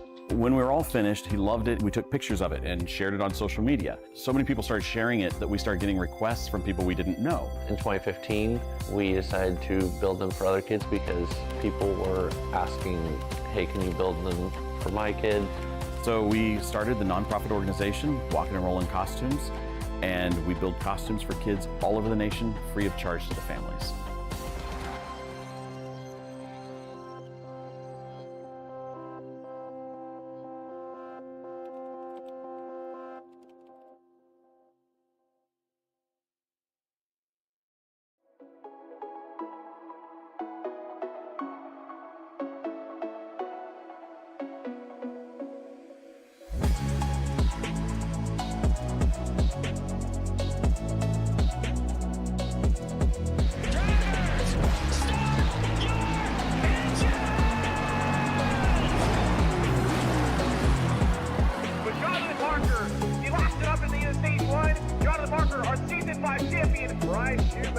Is going to take the victory 128 laps without a pit stop. Donnie Kite's going to get through it all and score his first career win. Saturday Night Racing League and throwback at Charlotte goes to Josh Adams.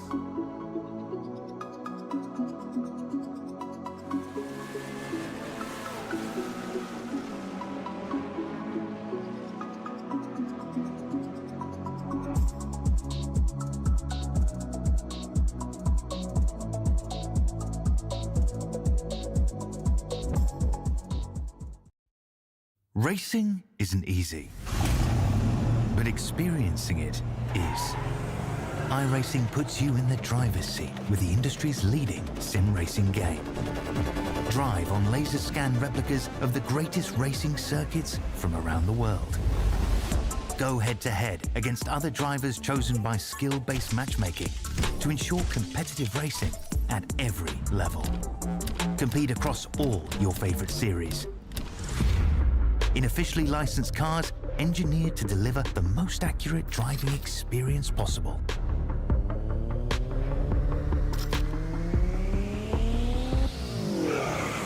Join a race or host your own with players from across the globe. Race against the computer or in a league with friends. Feel the thrill behind the wheel.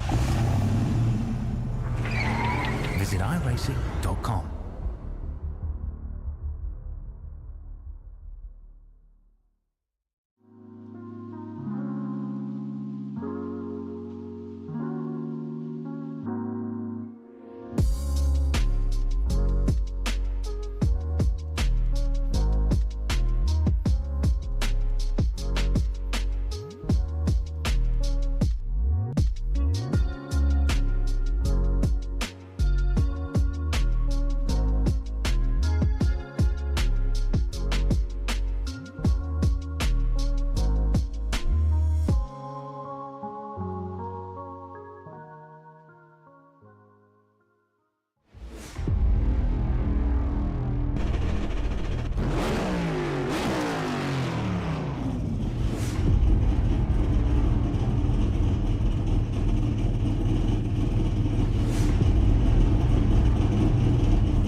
We're back here at, well, you know what? I had the right, we're just going to go ahead and flip this over here to Kansas Speedway because that's the correct on the menu now as we have finished up at Rockingham and we took flight over to the middle of the country, Kansas Speedway, 1.5 miles, and it'll be the final race of the final round. Welcome back here on VSPEED for the second annual VSPEED Invitational. I'm your host, Bradley Cooper. Logan Threlkeld in the booth with me, and we've got Reese, Lon, and Chris Rude back up here in the broadcast booth with us from Walking and Rolling Costumes. We're going to get another quick word with them, and I'm going to try my best here to get these cameras. I got to show off these awesome backgrounds. I was not expecting this, so I guess we'll go ahead and show these off. And Chris said, hey, if you give me more than 5 minutes, I can prepare something for you. So there it is right there, these guys up on the big screen, and we're going to try our best to make sure that we don't stretch anyone out. It looks like it's in good format here. So, you know, Logan had a couple questions for you, and Chris, I know you've been spotting for the 23 of Ray Massey through all of this, but you guys come from, 5 seasons at Saturday Night Racing League. It's been a long time coming here in the partnership with VSPEED. Yeah, it's been a lot of fun. Seeing everything come together. I mentioned it last night when we can bridge worlds and get my love for Walking and Rolling Costume and the love for racing and hanging out with Ray and you guys. And you guys have been such a great partner working with us. Always do a great job broadcasting. It doesn't matter who's in the booth. Everybody's fantastic. And you plugging Walking and Rolling so often has just been awesome to see these two worlds collide in such a beautiful way. Well, we certainly love to support everything that you guys do. I know this is one of my favorite organizations to work with. The message the message behind your guys' line of work is it's so incredible. And I'm curious, we got a little bit of the backstory, how Walking and Rolling came about. What keeps Walking and Rolling going? What is your driving force? The reactions from the kids and their families when there's a lot of hard work that goes into these costumes. We build them for about 150 hours.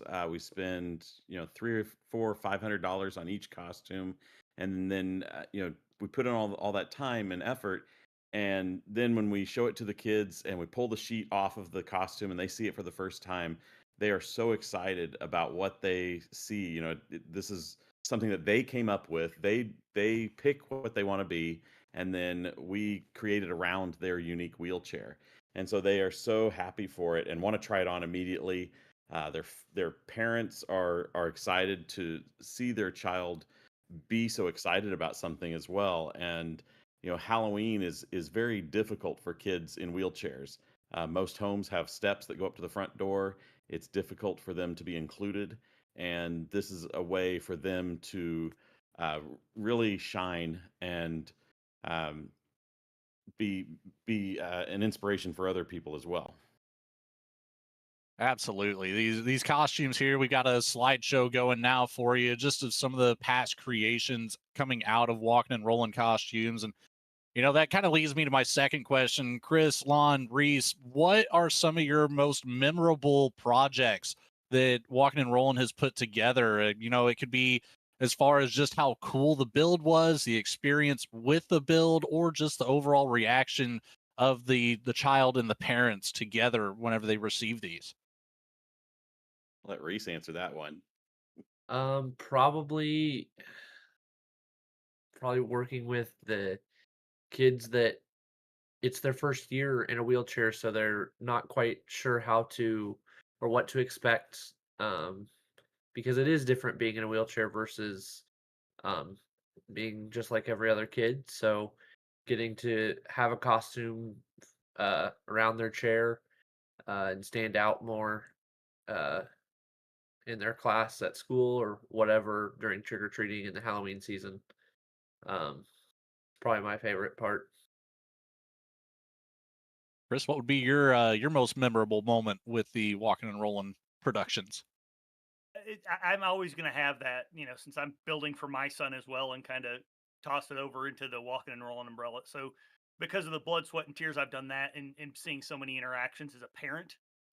So excluding the ones I've done for him, to me, some of the feats of engineering and going back to the fighter jet That was, what was that, 2022, 23, something like that. 2022. Yeah, that was my first time going out to Kansas City, and jumping into a costume. So that and will always have a special place in my heart as the first one I built officially in Kansas City. And it was just, when it was done, it's still talked about that people want the fighter jet. So that one's hit pretty well, I think, for me at least. And I think everybody has they have the ones they've worked on. I think every builder has their bucket list of what they want to build on. Awesome. Well, that's I love that you brought up that fighter jet. That's the one that stood out to me from when we talked to you last year. So, yeah, that one's been on the back of my mind pretty well the whole time. Last but not least, Lon, what would be the one that stands out to you, buddy? Oh, my favorite costumes. Well, favorite experiences have just been, when we take the sheet off and seeing the kids, and then helping them, because a lot of times we give them away at either a Comic Con or some big event, and then watching those kids go around, drive their costume around Comic Con, and how many people just they want a picture with the kid, and the kid is not necessarily used to that and is just loving it, because they get excited that people want to see them, they want to come up to them, they want to talk to them, they want the kid to show them how all the buttons work, how to make the sound effects. It's like their best day ever, and that's just an awesome thing to watch that happen, and see those memories being made. Wholeheartedly agree with that. Bradley, do you have anything else for our walking and rolling representatives? Ant-Man. I want to see another Ant-Man. I think that was your best work. That thing was studio quality. I'm Well, yet to see something top that. And the funny thing about that Ant-Man one, that one we made right when the first movie came out, and Paul Rudd was shown a picture of that while he was at the set of a different movie, and then Reese, who's actually wearing the Ant-Man costume, he got to meet Paul Rudd a little later, and Paul Rudd was like, "This is you." He was so excited to meet the kid that was in the costume, and so they kind of created a little bond there, and Reese has shown him. We have actually made 4 Ant-Man costumes for each movie, and then an extra one. And so Paul Rudd's seen many of them. Yeah, it's an amazing quality. It's great work. And on top of that, you're putting a smile on a kid's face that might otherwise not have been there. Finally, Chris, Lon, Reese, you guys coming back for Saturday Night Racing League. I know that there's a 5th season there in the Cup Series, so those links will be in the description for those videos as well. But I was informed that we had an exclusive here, so that's the first time that you guys have shown your 10-year anniversary commercial, and VSPEED got that exclusively. I don't know how that happened. I don't know who we contacted. I think maybe there was a PR guy that maybe needs fired for that happening, but nonetheless, we got to show it off here first. Yep. Congratulations. Always great when we can do something like that. And from what you guys have done for us, and the funds that you've been able to raise through, I know this event, and some of the proceeds coming back to Walking and Rolling, you guys were on board when we did the SNR Clash for a Cause. So hopefully we can keep this partnership going, because what you guys are doing are making a difference.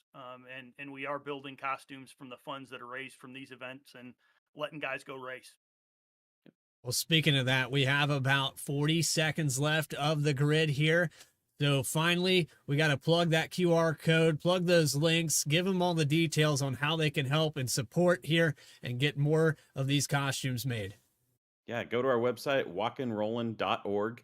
You can volunteer. You can sign up for a costume. You can also make donations, or just learn more about our organization and how to get involved.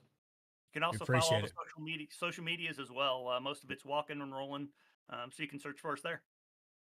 Well, there you go, on all the social platforms. I think you guys have Facebook. I know you have Twitter. So wherever you go, those guys will be showing those off, and it's a great cause. Again, thank you all, Chris, Lon, Reese. Hope you guys enjoy the action here tonight. We look forward to another great race. Thank you very much.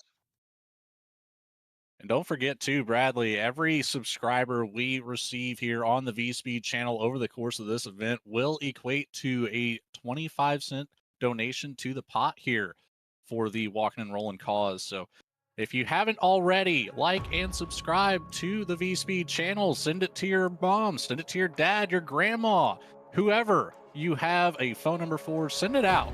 Get some more subs in here. Make Adam Baker spend some money this weekend. Well, he's trying to win it, so yeah, make him spend it. Guy's definitely in contention for this overall points, and I know that there's a number 87 car that's going to get in his way. He was bad fast in practice, but as we get ready for the start of this one, let's take you down trackside and get the grid up on your screen. Starting on the pole here again, it's Bridger Olson and Justin Michael, front row. 31.170, 7/100ths of a second for Bridger Olson to get that top spot. Congratulations to him. Row number 2 belongs to Nick Hapiak. Good to see the 06 back out here on the racetrack. He missed it there at Rockingham, but he's back out here for Kansas. Then we go to Dakota Floyd. Hopefully his screen will stay on for this one. He had a lot of problems in the last 2 races. Adam Baker, after a podium finish, will start in 5th spot. Hunter Sr. starting in 6th. Brody Hayes, the 37, and Keith Mayato, they just can't get away from one another. They're going to do battle from lap 1 in row number 4. Jeff Wright and Jared Skinner rounding out the top 10. Taking it on for 11th position with Logan Throkill. Ray Massey in the 23 with the 31, 3:15 next to the 09 of Chad Klinger starting out in 12th. Behind them, it'll be the 72 of Greg Mall lined up with the 3 of Michael Sturgill to his outside. In the 15th starting position is the number 15, Braxton DeWeese, next to the 12 of Caleb Weekly. The 66 of Carter Lenz in the 17th position next to Kevin Orlando Jr. in the 27. Last but not least, in the top 20, it's the 50 machine of James Lehman and the 77 of Chris Samard.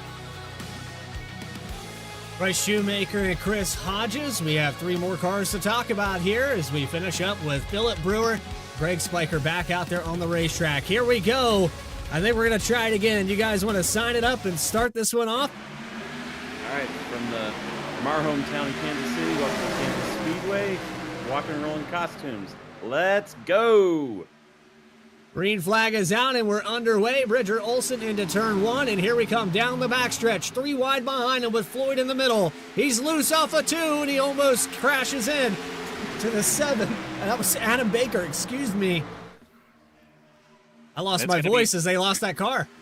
It's going to be 3 wide down through turns 3 and 4. It's going to get sorted out as Dakota Floyd will lose those 2 positions to Adam Baker and Jeff Wright. Jeff Wright threading across the apron here. And it's a hornet's nest behind. The 57 still trying to find room to make something happen, keep himself in contention up here. But he is losing ground as we speak. Nearly contact with the 20 of Hunter Sr. and the 36 of Keith Mayato coming off of turn number 2. And it's still going to be side by side down into 3 and 4. 2 by 2 for a couple rows through the field.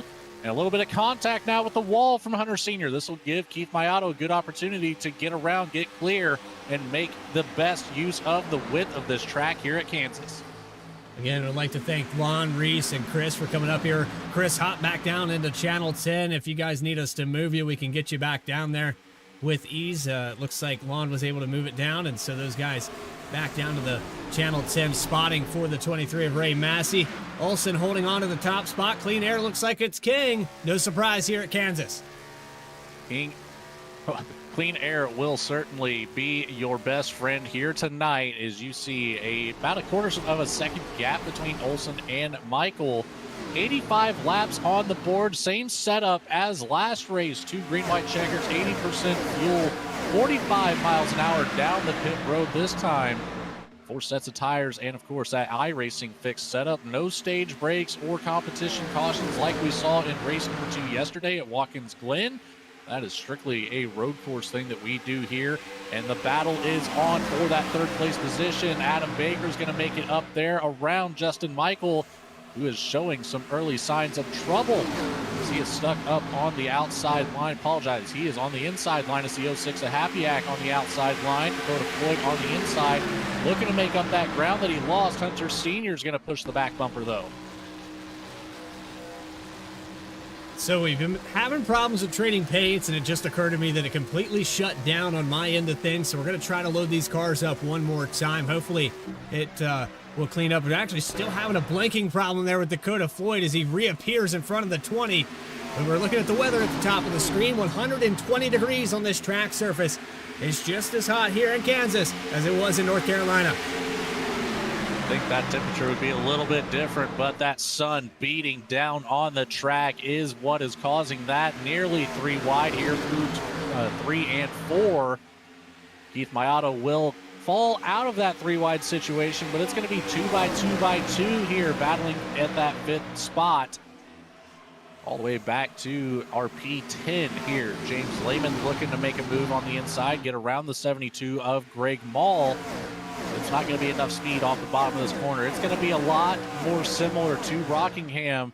Like we just saw, that high line will prevail as Adam Baker's going to shoot it up high here, but it's not going to work just yet. You will get a good run across the front stretch as you see the telemetry there on the bottom left. 190. We'll see about 197 as he dives it in. 196, I think, is what it topped out at. But holding that high line, doing the same kind of high entry, low exit, really focusing on the exit speed for the 7. Late apex there for the 7 car as he'll approach the 3 and 4 the same way. It looks like the back end of that car, maybe not liking that line. It seems to be fast, but I got to wonder, is that right rear wearing off a little bit quicker? And we actually had a word there from our race control in that last session that we had. Apparently a meatball flag for the 48 of Jeff Wright. The right front tire blew, and it sent him to pit road. He had to come in and get those 4 fresh ones. It's kind of the first I've heard here with this new next-gen or 4th generation stock car. I've heard of tires popping, but I've never heard of a meatball for it. Well, you know, if the realistically that tire pops, it's going to most likely claim the fender. This seems a little bit extreme for a meatball flag, but overall that car was a hazard on the racetrack. That is what that black flag with the orange dot is for. You might not see it pop up on the track very often. You certainly won't see it on the broadcast here, but we try our best to keep you updated when those do come around. I think I saw a couple of them there in the late runnings of last race. We'll see if we can keep it free of them this time, as Adam Baker's going to get a good run out of turn 4. He's going to close that gap up to within about 1/10 of a second before they get to turn 1.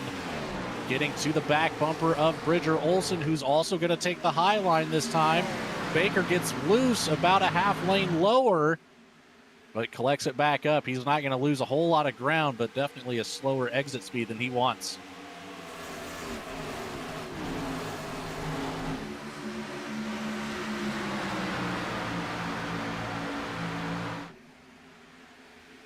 Sorry, I'm just doing a little bit of race control. We've had a lot of blinking here from Dakota Floyd, and I gotta wonder if that connection is the issue, if it's maybe something graphics-wise. I don't know exactly. This is the first that I've really seen it that bad for Floyd, and maybe something to do with updates. I'm not quite sure, but it seems to have leveled off here for a little bit at least, and he's starting to do battle with 3rd position. We've got some racing going on back here deeper in the field, side by side with Caleb Weekly and Chris Samard.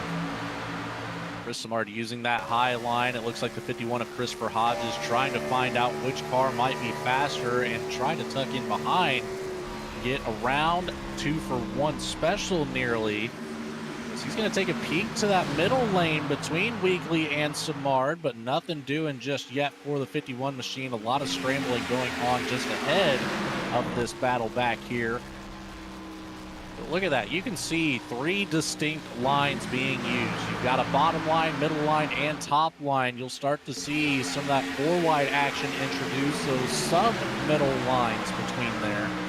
As the 15 of DeWeese working on the 44 of Philip Brewer. Brody Hayes trying to follow along that bottom line, tugging it all the way down to the apron is DeWeese. Will he get the drive off to get around the 44? I don't believe so, but up further ahead, it's James Lehman looking to make it 3 wide with Michael Sturgill and the 87 of Justin Michael. Pinch down here on the inside. Lehman's going to come up and make door contact with the 3 car. Luckily, Sturgill was able to clear the 87.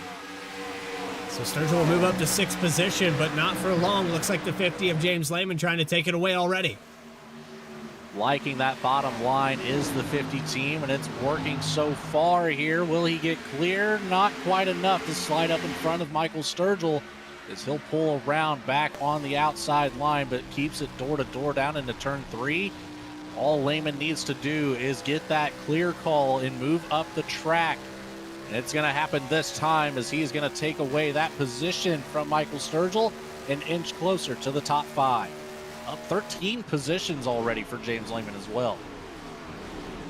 Continuing to lead from the pole, and it's Bridger Olson pulling away by about half a second. Jeff Wright up to second position. Dakota Floyd, seems like the blinking has subsided for now. Jeff Wright coming off of the strategy that went wrong in that last one. He had done a mix of things there in the first 2 races that, you know, he felt like he wasn't the fastest car on the racetrack, but definitely was trying to outwit those guys. It just backfired on him at Rockingham.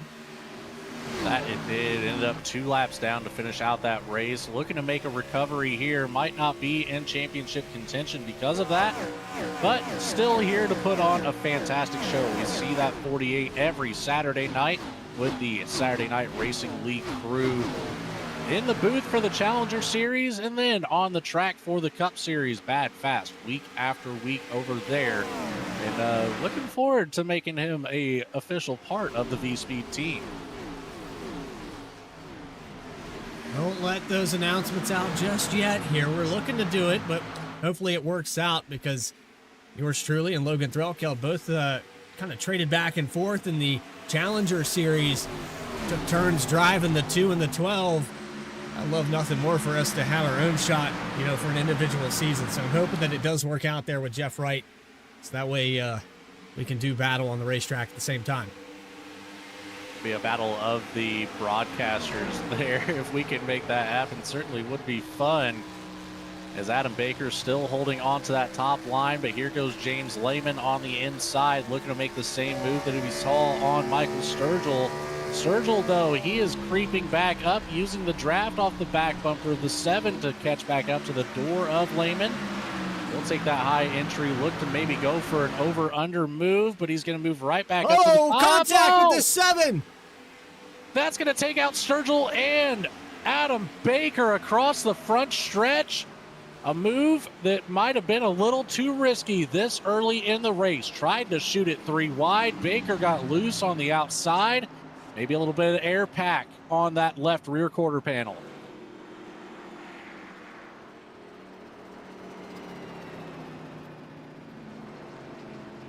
You can see the displeasure there on Michael Sturgill's face with that driver cam back here on the VSPEED instant replay. There's the look at James Lehman on the inside. Here's where I thought he was going to go to the inside. Adam Baker catches the wall, gets loose coming off the wall directly into that passenger side window of Lehman. Comes back up after bouncing off, pushing Michael Sturgill into the wall. The front bumper goes flying. The front bumper on the 7 is flopping. That's 2 very damaged race cars that very well might be taken out of this race. See, Sturgill did stab the brake there, but it happened so quickly here. We're going 170 miles per hour off the exit of turn 4, and that slight brush with the wall put Baker down to probably about 140 miles per hour, maybe 150. So there's about a 20 mile per hour difference between those 2 cars, and you just can't react in time. And the braking force on these Generation 4 cars, it's just not enough. For the 900 horsepower that they produce, the brakes are about a quarter of what you would expect the stopping power to be. It's nothing like the next gen or the Xfinity Series cars that we have today. First caution of the night, 0 lead changes. Bridger Olson will lead them down pit road. Do we see any strategy calls? A gamble maybe with 2 tires. I don't know if I would try it yet. These guys are pretty new to this car, but it could pay off. We'll have to wait and see if anybody takes it. I think that'll be a call later in the race where track position is more valuable. But it's only time will tell, as Jeff Wright, I think, is going to jump out to the lead. He's going to get the jump on Bridger Olson. The 48 now up 8 positions and will have control of this restart. That is going to be important.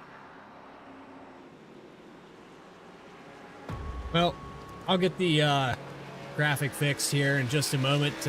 We finished up at Rockingham. We finished up at Thunder Alley. And we're here at Kansas Speedway. But don't go anywhere. We have more coverage live on VSPEED. The 2025 VSPEED Invitational. We'll be back right after this.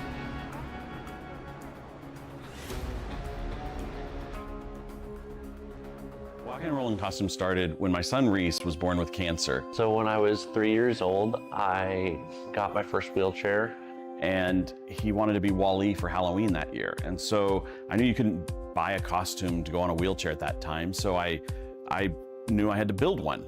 My dad ended up building a Wall-E costume out of a Dell computer box. When we were all finished, he loved it. We took pictures of it and shared it on social media. So many people started sharing it that we started getting requests from people we didn't know. In 2015, we decided to build them for other kids because people were asking, hey, can you build them for my kid?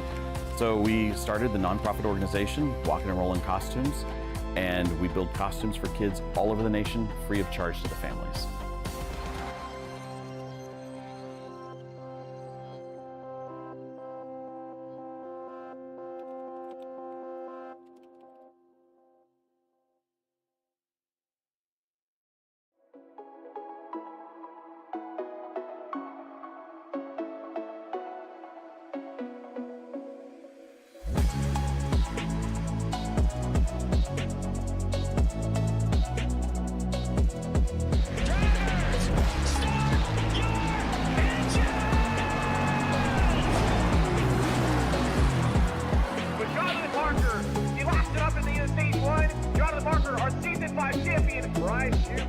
Is going to take the victory 128 laps without a pit stop.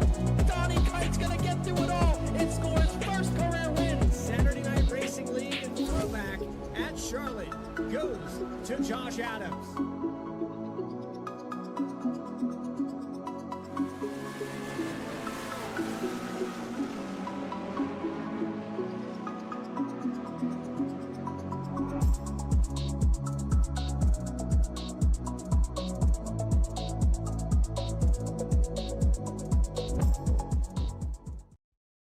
Racing isn't easy, but experiencing it is.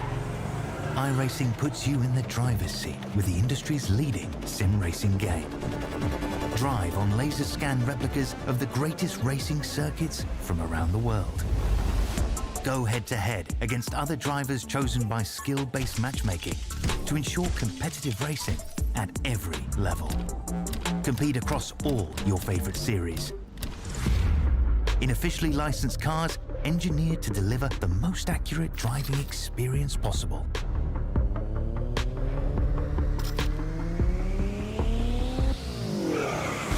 Join a race or host your own with players from across the globe. Race against the computer or in a league with friends. Feel the thrill behind the wheel. Visit iRacing.com.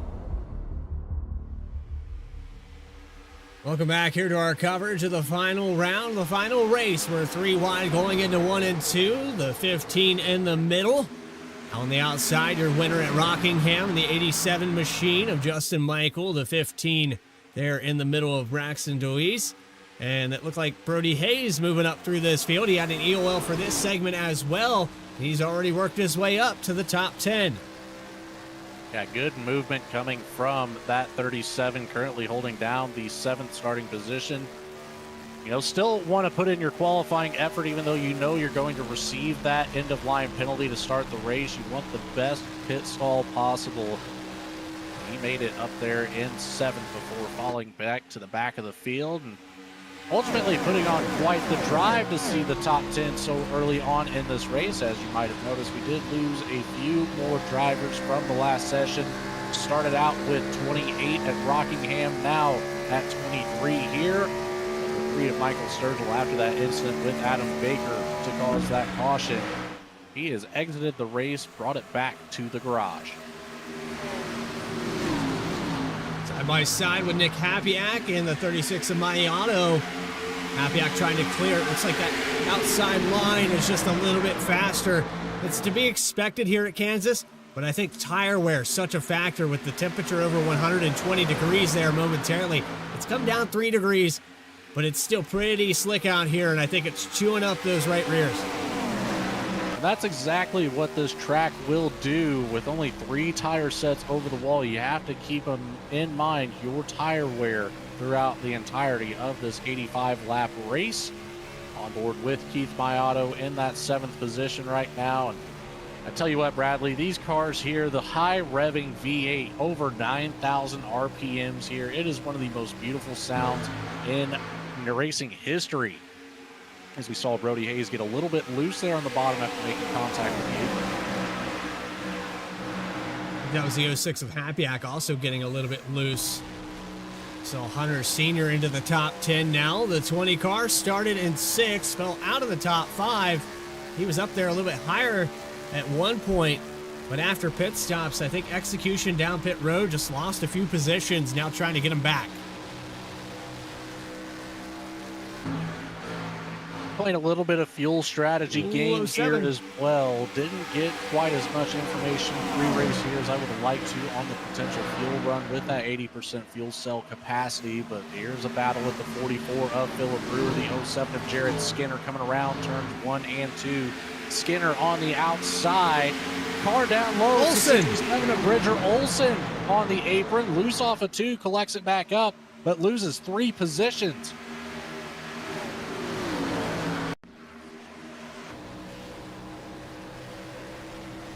On board with Olsen. I think he had help. Let's back this up one more time. I think he had somebody to his outside. I don't know if it was the 15 that came down or if the 67 just came up too high. Trying to look at this from a different angle.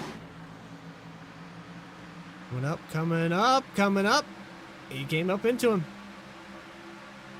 Looked like Deweese was giving himself about a half lane off of the wall. Bridger Olsen not quite expecting that, and I think ended up actually losing 4 positions from that, losing the battle with the 15 of Deweese, and then subsequently letting by Brody Hayes, Keith Mayato, and Justin Michael falling back to 8th. But here's a battle with Hunter Sr. and Kevin Orlando Jr. just ahead as Philip Brewer looks to the inside, making it 3 wide with either the 27 or the 07.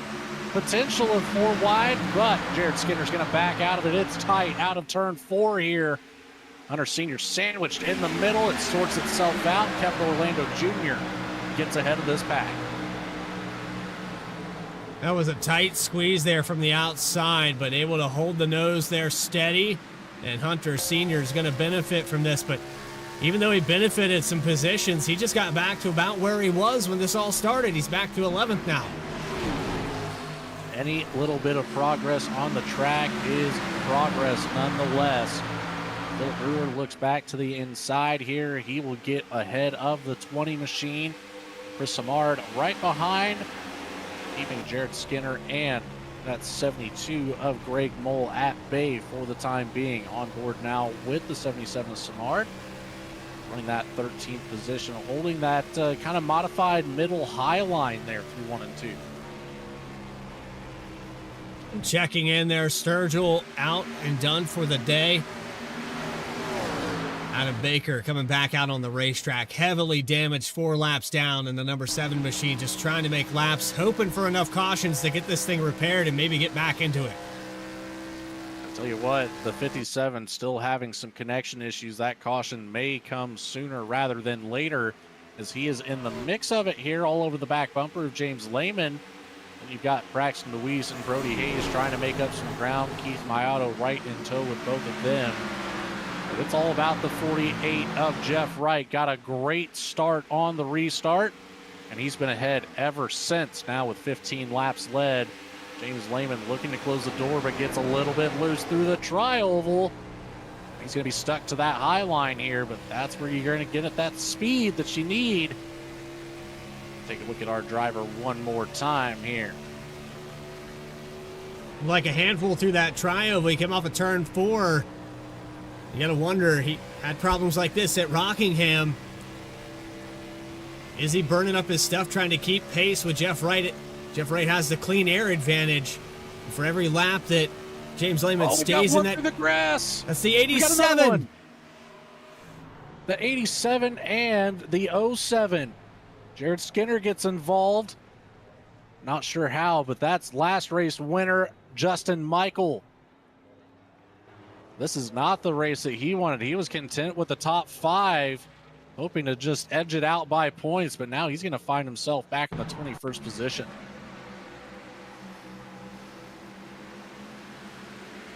What happened here?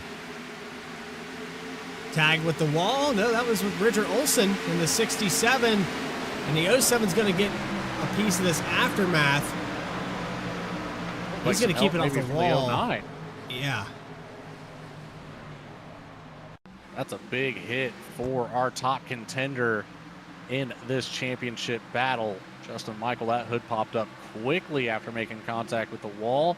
Heavy right front damage, and there it is. The 07 of Jared Skinner checking up for it. Then that 09 of Chad Klinger. It was a slightly later than normal caution call, so I understand not wanting to lift, but just unable to avoid the back bumper of the 07 machine. And that puts us just under halfway, and we were talking about fuel numbers, 80% on the fuel tank. I think these guys are still going to have to make one more stop before the end of this one. So it puts us at around 43 laps under green. So if we run it green from here on out, I still think they have to come down one more time. It's going to be close, though. Somebody's going to try it. I think if you can go maybe 36 to 38 laps, somebody's going to try to go this full 43 or so. They're going to come back in and top off with fuel. Somebody's going to try it. Don't think it's going to be this time, but could be proven wrong here. We've got quite a few cars coming off. It looks like Jeff Wright will get the advantage one more time. Greg Mull is going to jump up. Dakota Floyd will come out third in line. Braxton DeWeese does stay out. 19-lap old tires for the 15 in control of this restart. We'll have Jeff Wright to the outside on fresh tires. And then a whole heap of race cars behind that are ready to attack.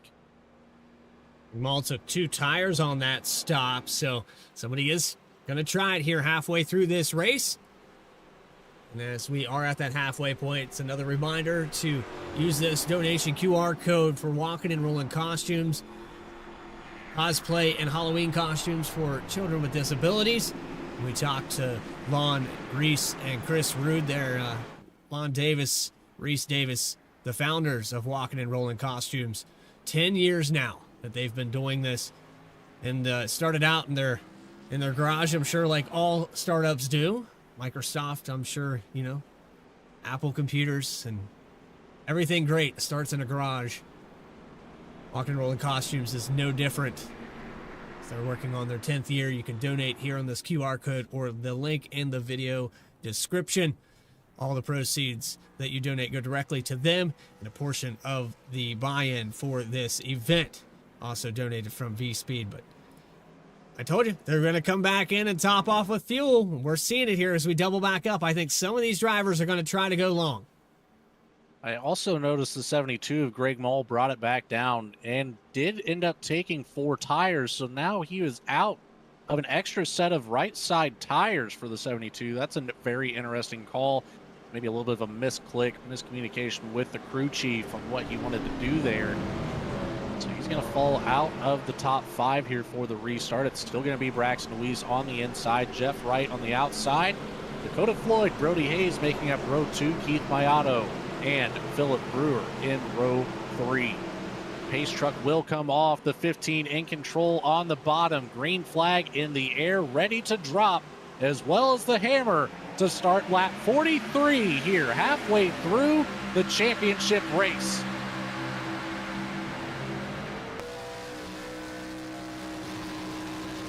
And let's see how hard he can hold on to it. Yeah, these old tires, I mean, we're talking about 18 lap difference on tires here at Kansas. That's an eternity.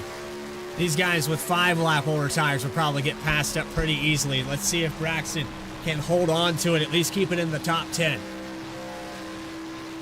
He's likely looking for another quick caution, but you know, I don't know if just a few laps is going to be part of it. We need. So yeah, Very much so, as he is right in the mix of it. 3-wide battle. It sorts itself out back to 2x2.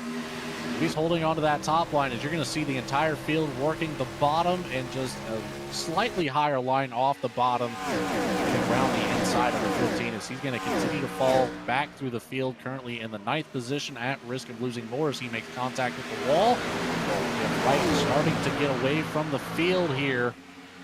Back in the More wall. contact with the wall. 06 with a heavy slap there out of turn 4. He ends up losing a spot to the 27 of Kevin Orlando. Man, that was a heavy hit. I thought we were going to see a repeat of what we saw with the 87 a moment ago. Instead, we're going to see that 06 pick up some speed here as he's going to challenge the 44 Philip Brewer down the backstretch. Here we go into turn 3. Keep your eye on the exit of turn 4 here. It's a slight stack up that caused that. The 44 of Brewer got into the 67 of Bridger Olson, slowed up just enough. Nick Hapiak not quite ready for it. Is now Hapiak stuck on the outside of Brewer and Lehman. 3 wide coming out of turn 2. It's going to be the high line prevailing with a little bit more speed, but he won't get quite clear enough. He does send it in deeper and gets clear of the 44, but that 50 is going to make a charge on the inside, sticking to that left rear quarter panel, 2 lanes down.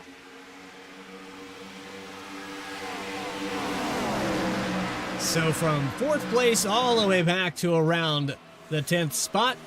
Drivers right on top. You can even go back to 13th here with Hunter Sr. Throw a blanket over these cars. From the top 5 back to the top 15. It's close racing on board with Hunter Sr. again. And what line do you pick here, Logan, as we see contact with Simard and I believe that's Orlando Jr. Starting to get a little tight down there on the bottom, Logan. Even some contact behind from the 07 of Skinner to the 66 of Carter Lenz. As Skinner's going to get loose on the bottom. He's going to lose that position momentarily to Hunter Sr. on the top line. Looking to make a charge around the 66 as well. Carter Lenz is going to shut that door. Speaking of picks, Bradley, picking lanes, let's see some picks in the chat here. Who do you have to take home the championship? Oh, boy. Oh man. Squeezing that bottom line, but the 06 will prevail. But yeah, who do you have to win this championship here tonight as our top contender is trying to, well, no. Justin Michael has retired from the race, so that's going to take him out of it entirely here. 3 wide again. 50 Lehman in the wall. Getting 3 wide hairy again. back here. That's Brewer on the inside. They're tight. They're close. Coming off of 4. If there's going to be a caution, it's going to happen back here. Every single one of these drivers driving their heart out right now, trying to make their way up through the field. They are in the top 5 area, just looking to claw their way up to a podium spot.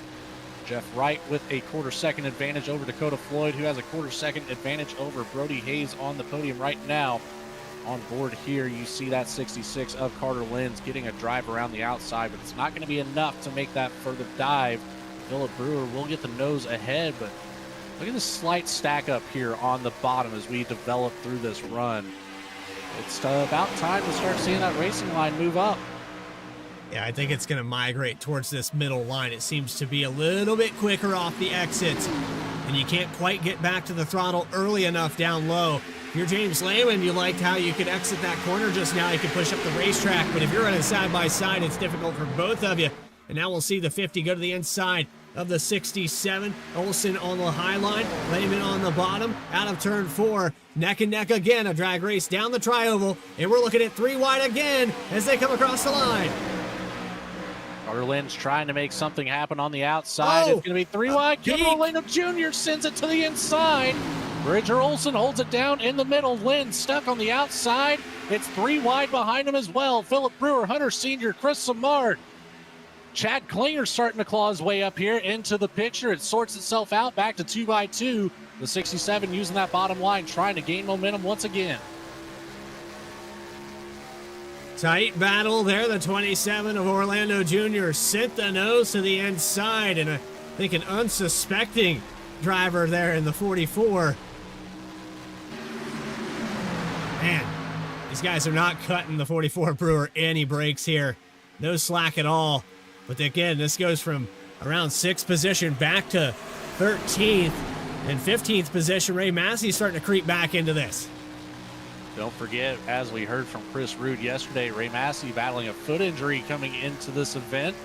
And he's put together a solid performance over the last 3 races. Top 15 right now with plenty of room to go. Started out in 11th, so you know he has the speed. Where do you go, though? I mean, he's got all that speed. He's caught up to him, but these guys right now, I don't think I'd want to be any part of this. It's a big stack up on the outside. Yeah, it's going to be a waiting game right now for the 23 team for some of these drivers to make a mistake, maybe bring out that yellow junk, a couple more cars even, and then we'll see that strategy really come into play as we are just a lap away from being 30 to go. Battle for the 4th position. James Lehman to the inside. Keith Mayato on the outside. Couldn't complete the pass. We're looking 3 wide again back here. As soon as we looked away, they start getting dicey again.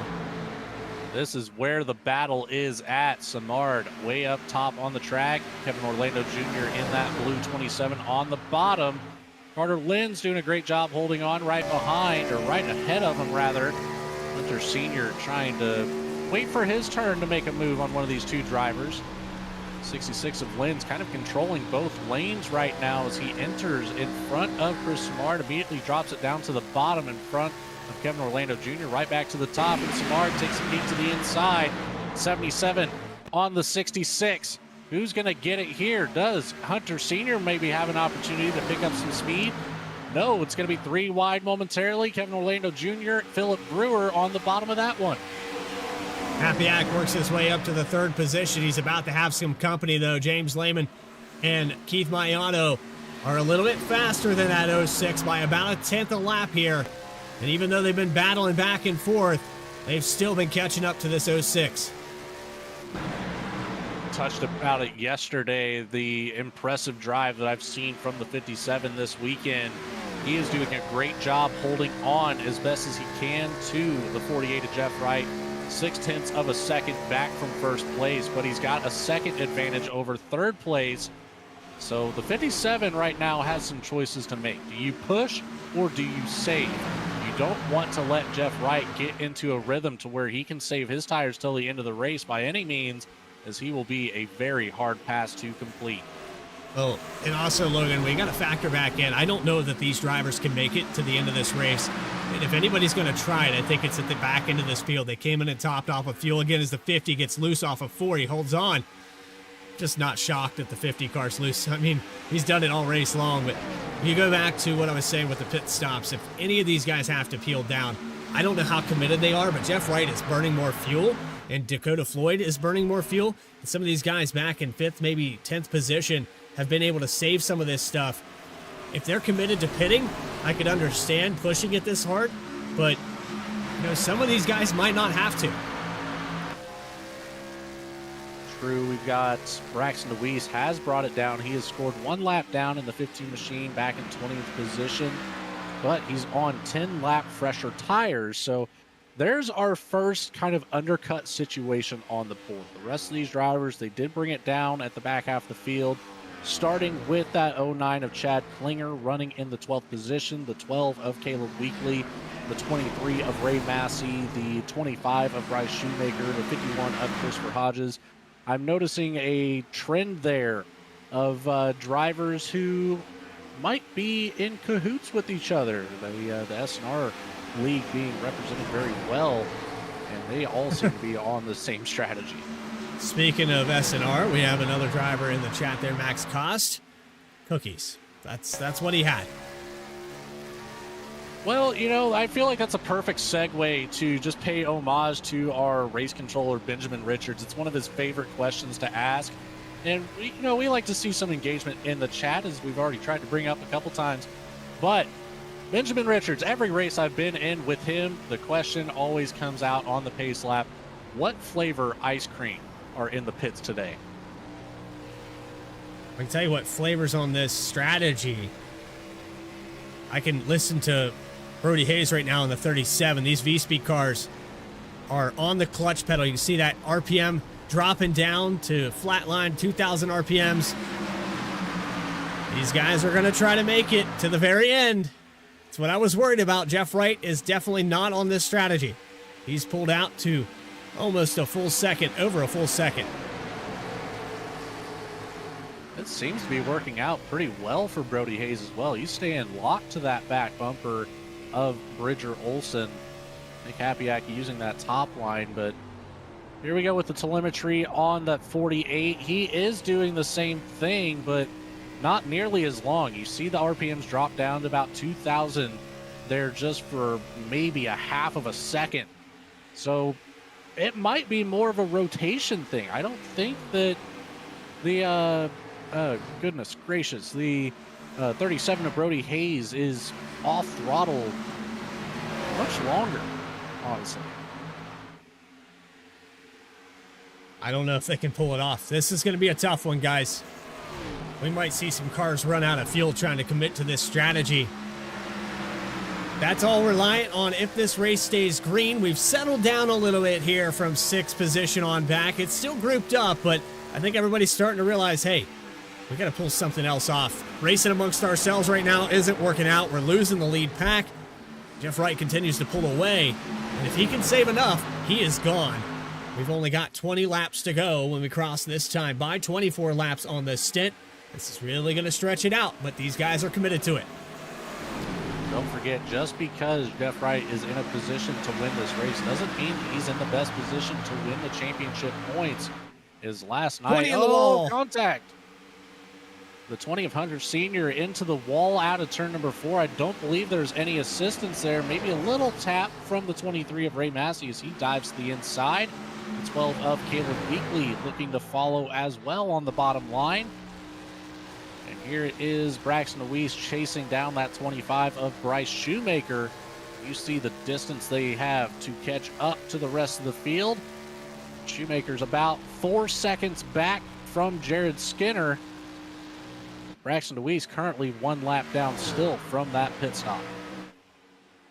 So Braxton Deweese playing the gamble that they won't make it on fuel and these guys will have to come down pit road. This could pay off big for the 15. The way these laps fell, he's turning about 3 or 4 tenths a lap faster than this lead group, a 32.418. And the bad habits of always telling you guys, I guess I can just put it up here on the display with these nice new overlays. Last time by, Jeff Wright ran a 32.547. You see down there with Deweese, a 32.2. So he is running faster lap times, and that is time made up. Every single lap that clicks away, the 15 is going to be in a better position. And if these drivers can't make it, they have to pit with, 2 or 3 laps to go, the 15 could look like a genius. That he can. This would be one of those times that strategy might fall his way. As I mentioned yesterday, the 15, it seemed like strategy bit him more times than it helped him. So I'd like to see that script get flipped for him here. We still have a lot of racing to go. Still 17 laps on the board till we see that checkered flag come out. And the racing is starting to heat up in that mid-pack again. Single file through the top 10. But just outside of it with Ray Massey, Carter Lenz, and Greg Hall. It's a 3-car battle for that 11th position. Yeah, the 12 of Caleb Weekly in that as well. The 20 of Hunter Sr. going to peak in the middle. This is a tight window. Backs out of it. Smart move as we cross over to start lap 70. It's interesting how this is shaking out. Not quite the race that I thought that we would see coming down to the wire here at Kansas Motor Speedway, but I'm liking it, Bradley. It's a strategy race. We've had a little bit of everything here. In just 4 races, 2 days' time, we've seen everything from green flag pit stops to strategy runs and surprise victories to devastating moments for a championship to win the overall points. Justin Michael, who had the best shot at it, done for the day, 22nd position for his finishing. Adam Baker, who pulled off a podium there at Rockingham not even an hour ago. He is in 21st position, 12 laps down, and the 7-car parks it on pit road. Dakota Floyd, he had issues there in that last one. He had problems with his connection or graphics card, whatever it was. it seems to have worked out. I don't know if he did something on the fly in between sessions here to maybe iron out the wrinkles, but it looks like it's cleaned up for the most part. And Floyd holding strong. James Lehman in the 3rd spot. He's another contestant here. I think he has a real good shot at it. We'll have to wait and see, though, how it all shakes out. And we'll get official word here from Adam Baker during those post-race interviews on who claimed it. I mean, it's tight. 57 down pit road. That confirms it. I don't think they can make it. I don't think they can either, Bradley. And, touching on the points again, Jeff Wright, James Lehman separated by just one position. Jeff Wright will assume the lead of the points here as Aaron Smith did get an update on him. Unfortunately, fell asleep, did not wake up in time for the session start. So Jeff Wright gets the points lead. James Lehman just the 1 spot behind Dakota Floyd in that 4th spot in the standings. So it's tight up here in the points battle. All 3 of those drivers coming away. We had 5 bonus points for Wright, 5 for Lehman, and 4 for Dakota Floyd. On board with your pole sitter, he's still on the clutch pedal. He led 21 laps to start this thing off. He hasn't seen the lead in quite some time. Jeff Wright took it away on pit road. Hasn't looked back since. 1.7 seconds, and he's watching the battle between 2nd and 3rd place. Brody Hayes. Oh, man, was that on the clutch pedal. I don't know if these cars are... I don't know. This is getting a little bit dangerous with how much they're trying to save. I don't think they're going to make it based off of how long they were off the pedal. I like that Dakota Floyd did bring it down, but I think Braxton DeWeese will be able to get around the 57 machine he has with about a 4-second advantage over Floyd, but a 22 lap difference on the tires. So that advantage will go away rather quickly. So DeWeese at risk of not winning this race if this does come down to a fuel issue for the rest of the field. It's let's see, nobody else on the same strategy just yet. So Dakota Floyd, the only one that's brought it down aside from DeWeese. Everybody else, 32 plus laps on these runs. So yeah, the more and more I think about it, the less and less confident I am about these cars making it to the end. We're running out of laps to bring them down pit road, so they better get with it. I mean, they're either going to commit to it or they're going to pull out now. I mean, there's no time left. I mean, you come down and get 4 fresh tires. Do you come in and get fuel only? Whatever the case may be, you got to have some laps to go back out there, get this thing up to full song. And for drivers like Caleb Weekly and these guys back here, they're not on the clutch pedal at all. So maybe they're just hoping for a yellow that's might never come. That's a tough spot there as well for DeWeese and Floyd. Being scored 1 lap down, the entire field will come around, and they'll get the wave around as the entire field comes down pit road. But they're going to start at the back of the field. So, they really need these drivers to run out of fuel. That caution needs to stay put away in the holder up there in the flag stand for this strategy to work for the 15 and the 57. The 57 of Floyd has caught up to Braxton DeWeese now, only a 1/4 of a second separating those 2 drivers. So, we're inside 10 laps to go. This is what we're going to find out who's got what it takes to take home the championship. There's the yellow. James Lehman completely sideways, ends up getting the 44. Philip Brewer bent out of shape as well, but no contact with the wall for any of these cars. They are going to save it and continue to the end of this race, but man, what a script.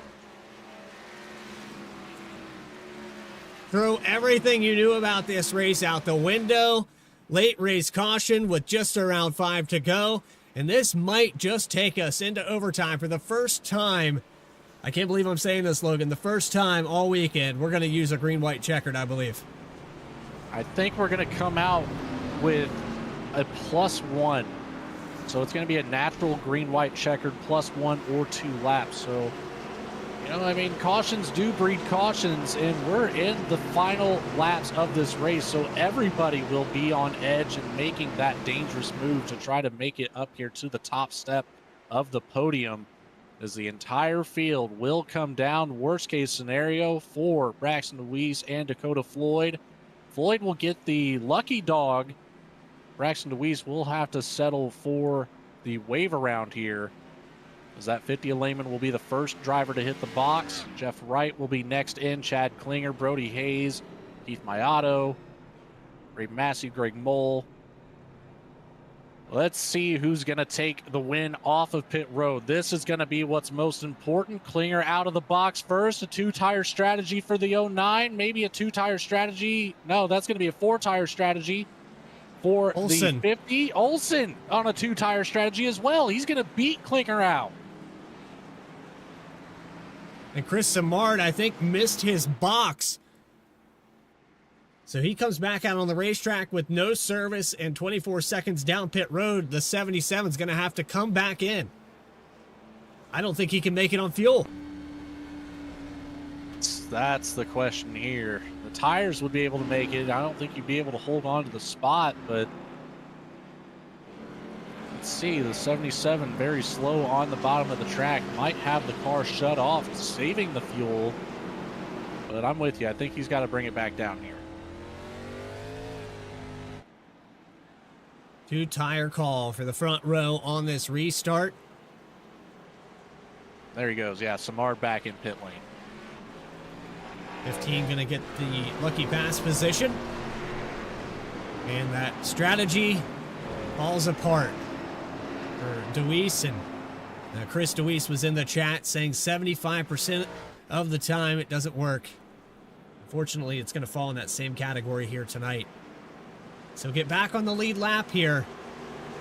And unfortunately, he's going to restart in 20th spot. You know, I like the boldness to try to make that work with how these races have gone this weekend. It's a very good call to make, honestly. The late race cautions haven't been very plentiful, but, you know, it's a valiant effort that just didn't pay off tonight. Oh, I thought we were going to go into overtime territory, but we're going to have 4 laps to go at the stripes, so don't count it out just yet. We still have a chance to go into overtime, so we've grouped this field back up. We've got 2-tire calls, we've got 4-tire calls, and we've had a variety of different drivers up front for this one. Here we go with Bridger Olsen. Can he hold on to it this time? After starting on the pole, he's found his way back. Command car, green flag is out. Wheel spin for Klinger. 09 breaks up the outside line, and Bridger Olsen has the advantage going into turn 1. Breaks up nearly the entire field as he's now stuck in the middle of it. Bridger Olsen able to make the best of that 2-tire call here, but Jeff Wright on 4 fresh Goodyear tires. He's got momentum. He's got grip. It's all going to be about how well the 67 can block it.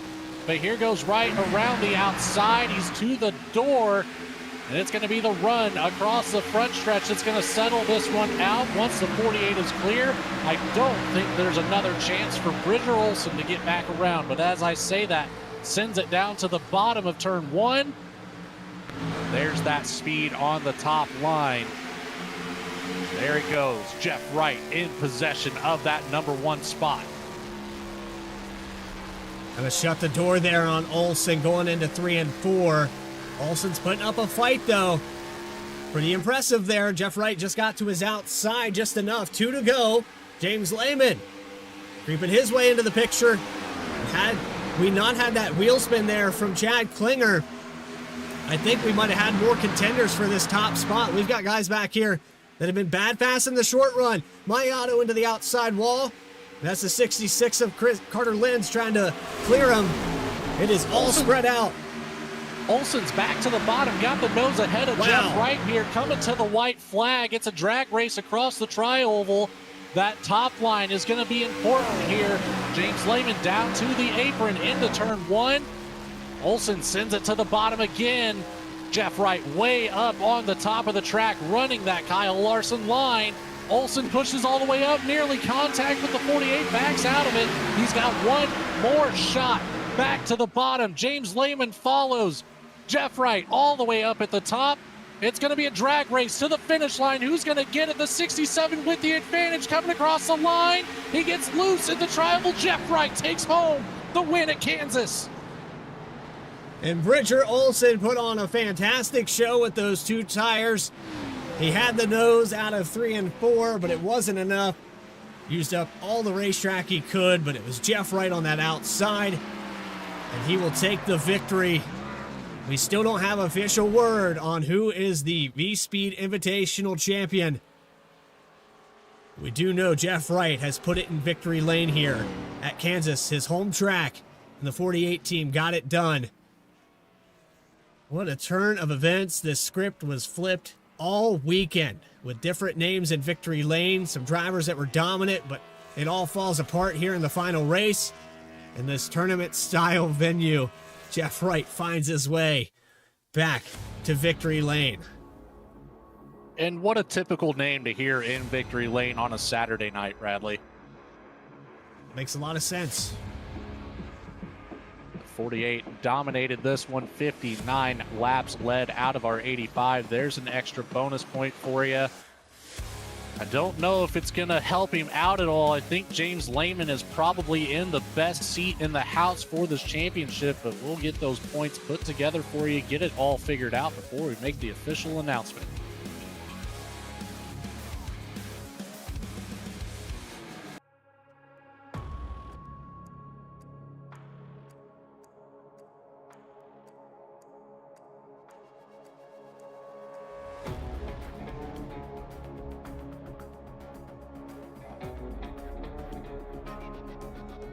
Walking and Rolling Costume started when my son Reese was born with cancer. So when I was 3 years old, I got my first wheelchair. And he wanted to be Wall-E for Halloween that year. And so I knew you couldn't buy a costume to go on a wheelchair at that time, so I knew I had to build one. My dad ended up building a Wall-E costume out of a Dell computer box. When we were all finished, he loved it. We took pictures of it and shared it on social media. So many people started sharing it that we started getting requests from people we didn't know. In 2015, we decided to build them for other kids because people were asking, hey, can you build them for my kid? So we started the nonprofit organization, Walking and Rolling Costumes, and we build costumes for kids all over the nation, free of charge to the families.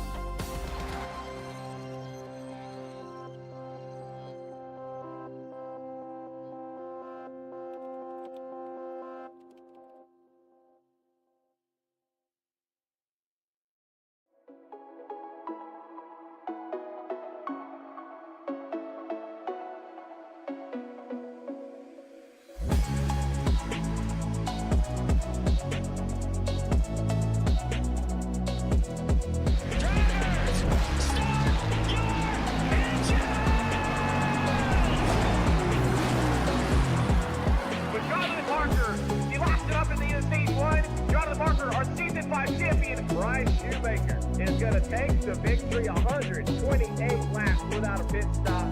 Donnie Kite's going to get through it all and score his first career win. Saturday Night Racing League and throwback at Charlotte goes to Josh Adams.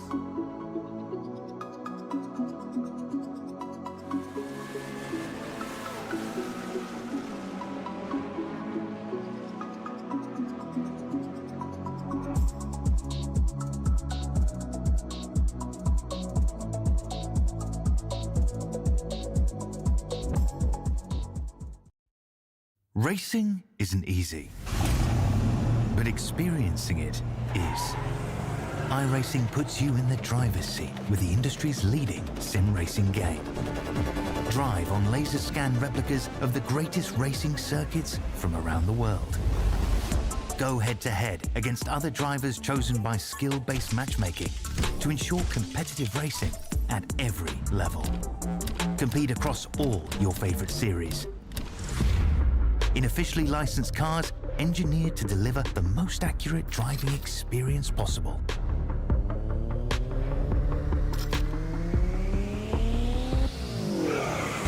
Join a race or host your own with players from across the globe. Race against the computer or in a league with friends. Feel the thrill behind the wheel. Visit iRacing.com.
Welcome back to our coverage of the 2025 VSPEED Invitational. We have concluded our weekend events from Michigan, Watkins Glen, Rockingham, and finally at Kansas Speedway.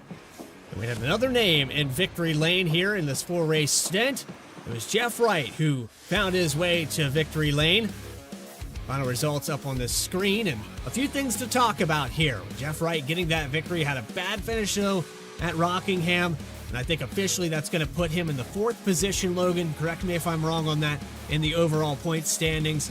Then you have Richard Olson here, and you can go ahead and maybe shout out. You have the official word. Brody Hayes, of course, not eligible for payouts, so he would have probably been up in the 2nd spot, I think, overall. But because he's not eligible, it kind of jumbles up some of these numbers. That it does, but overall, the official word has been put in. And kind of a sleeper here tonight with the 2nd place finish to start it off. Finishing 6th here at Kansas, Keith Mayato is our 2nd annual VSPEED Invitational champion. Congratulations to Keith Mayato on that. Started out 8th tonight, finished out in 6th. So working our way through the rest of this top 10 with Hunter Sr. in 5th position. There's Mayato in 6th. Then it's back to Greg Mull for 7th position. Nick Hapiak, 8th. Carter Lenz, Jack Klinger. And a shout out there to Juicy Spider Studios. Got to give them some love as well as they put in a donation here to help get this show. And they're a proud sponsor of VSPEED. So shout out to Nick Hapiak on that as we move through the rest of your field. To get to the back half of the field, it's a quiet night for the 25 of Bryce Shoemaker, but he comes home with an 11th place finish. The 07 of Jared Skinner takes home 12th. Ray Massey in the 23 machine holds on to a top 15, taking home 13th, with the 27 of Kevin Orlando Jr. just narrowly behind. That was a 3-car race there to the end for that 12th position, separated by less than 1,000th of a second, or 1/100th of a second, 1/10 of a second. There we go. We'll finally get the right number. It's been a long weekend, folks, but the 57 of Dakota Floyd, who was in contention up here, falls back to 15th, and he will not be able to come up here and take home.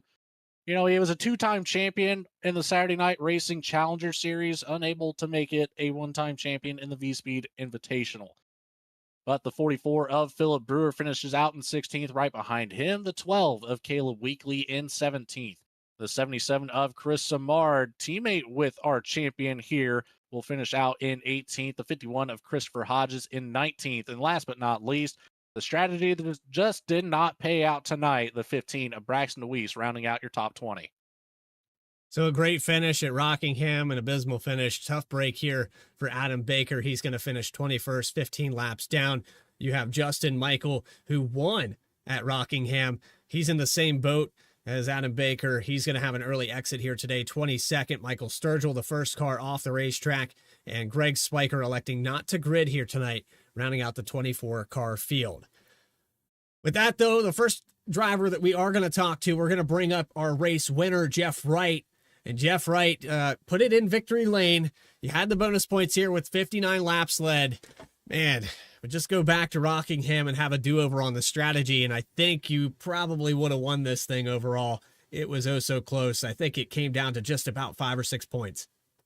Yeah, unfortunate circumstances there at Rockingham, and kind of something just, unlucky, really. I mean, I talked to Dakota after the incident, and he's been having some connection issues, and it kind of just, jolted his car back for some reason and got me some damage. So I had to go get it fixed. Looking back, I wish when I went to go get that fixed, I would have took some tires. Maybe we could have driven up, through the field. I don't know if it would have been good enough to win, but maybe, crack inside the top 10 and get some more points.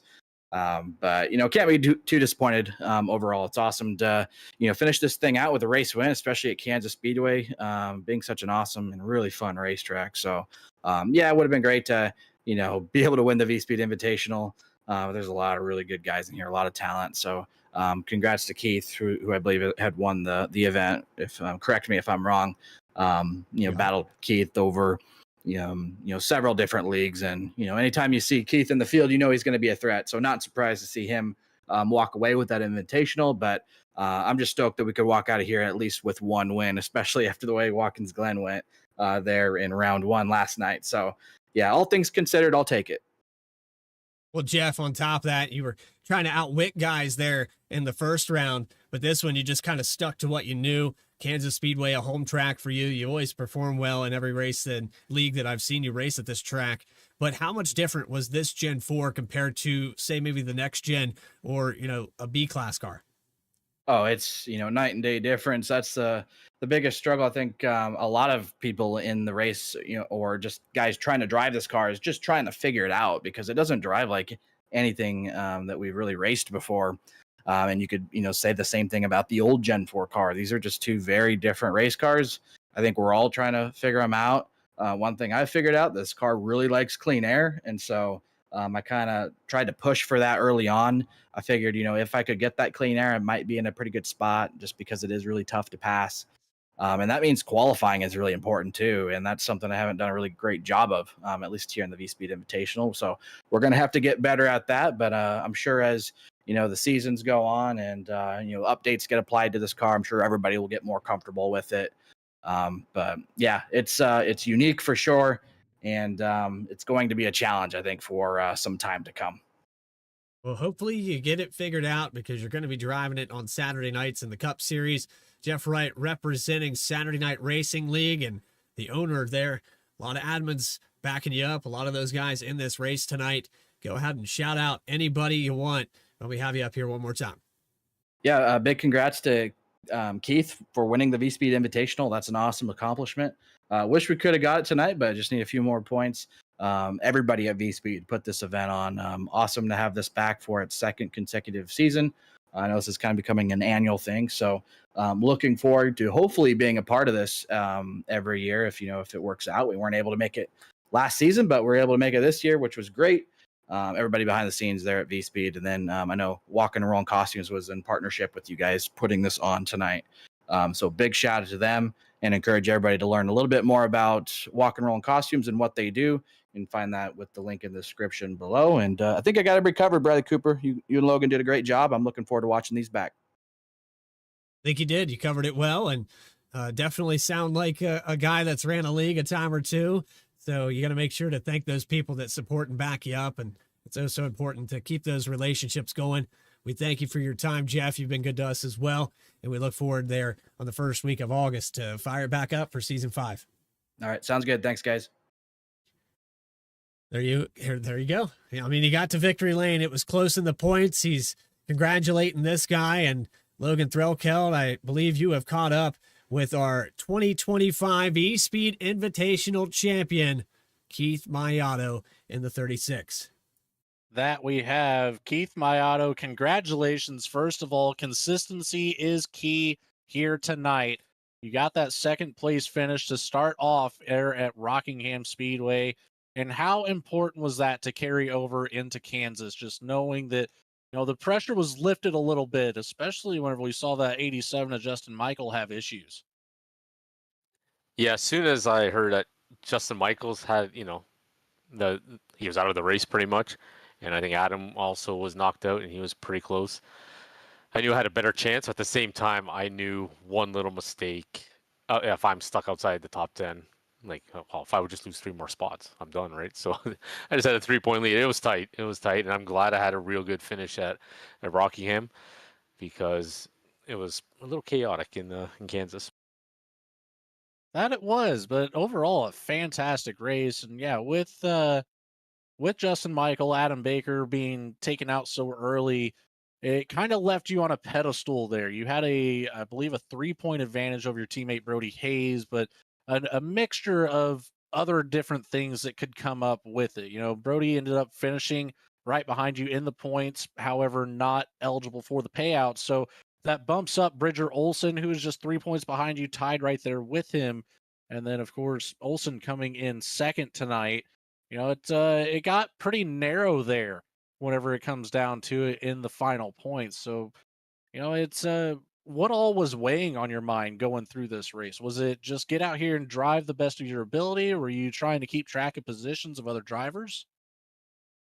I only kept track probably with like 10 to go because I, remembered about it. I was focused on the race. I just like, man, where are the standings? And Adam was keeping me informed, and I was great. I was content with, the sixth, saving fuel, and kind of knew where my guys were at. And then when the caution came out, I was like, oh, this can get crazy. And I didn't even realize Bridger was ahead of me and that close. And knowing that now, when I hit the wall at a 2, if I did sacrifice, another 3 spots, it could have been, would have been even closer, because I know even with the accident on the front stretch, I kind of gained an easy spot right there. So, consistency, and just kept myself out of too much, not out of big trouble. I created some of my own trouble.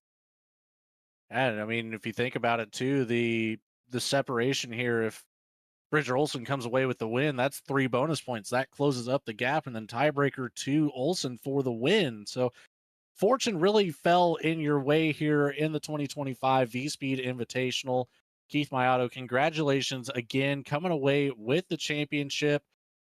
I'm sure you got some shout outs to make. Let's hear it, buddy. Well, it's been quite a few years since I won something. So yeah, shout out to, like I said, everyone at VSPEED, Adam, for putting all the hard work into, this great event, especially when it goes towards, a charity, and everyone tonight.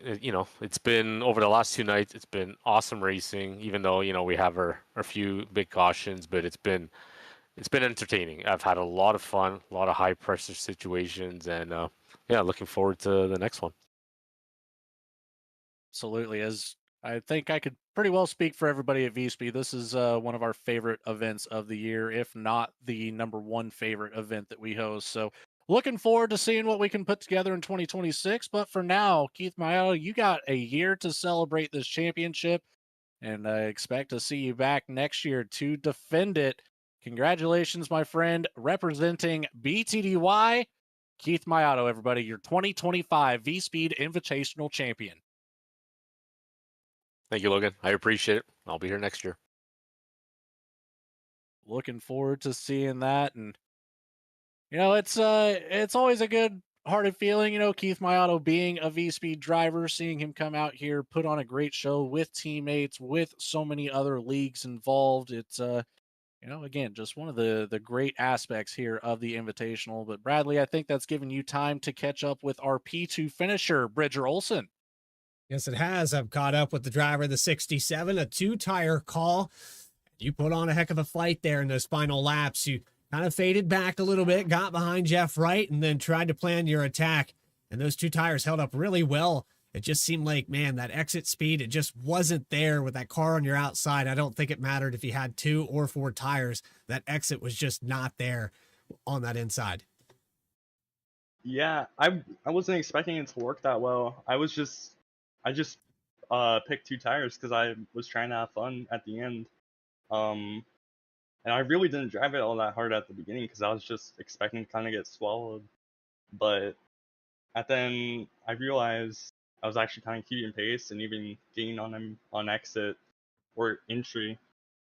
So I had to adjust my driving style a lot to kind of make it work, give myself a chance because I wasn't used to driving that hard. But yeah, maybe if I did drive that hard, I wasn't even thinking about the bonus points I could have gotten. Yeah, I don't know. Oh well. Well, I got a official word here. You do end up finishing second here in the overall points, Olson. So that's something to take away. Your first time, I think you didn't make the first one here for the first Invitational, if I'm correct on that. But here in 2025, you can call yourself the runner-up. Yeah, I actually finished second in the last one too. Yep. And lost in a tiebreaker. So Look at this one's that. a little less heartbreaking.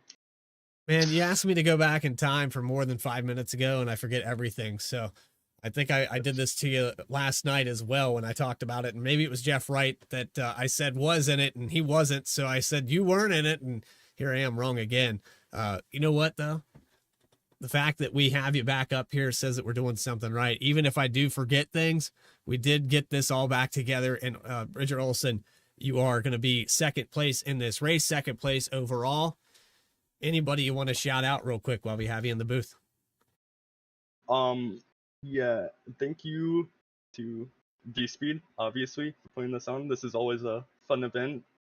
You guys for broadcasting. I'm sure it was pretty good. And yeah, everybody for coming out. Roger Olson, second place overall in the standings. He'll come home after starting on the pole, 23 laps led, runner up in the 2025 VSPEED Invitational. Let's see you next year. Thank you.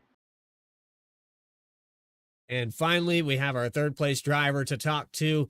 We also want to bring Chris Rude and Adam Baker up here in our post-race ceremony. But before we get to that, we have our third place finisher, James Lehman, in the number 50. Logan Threlkeld has caught up with him.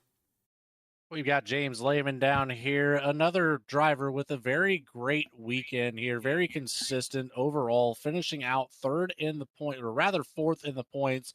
Tiebreaker on that will go to Jeff Wright for that race win. But fourth in the points here, James Lehman, what a good weekend you had. Started out 19th tonight at Kansas, finishing up on the podium. How does it feel, buddy?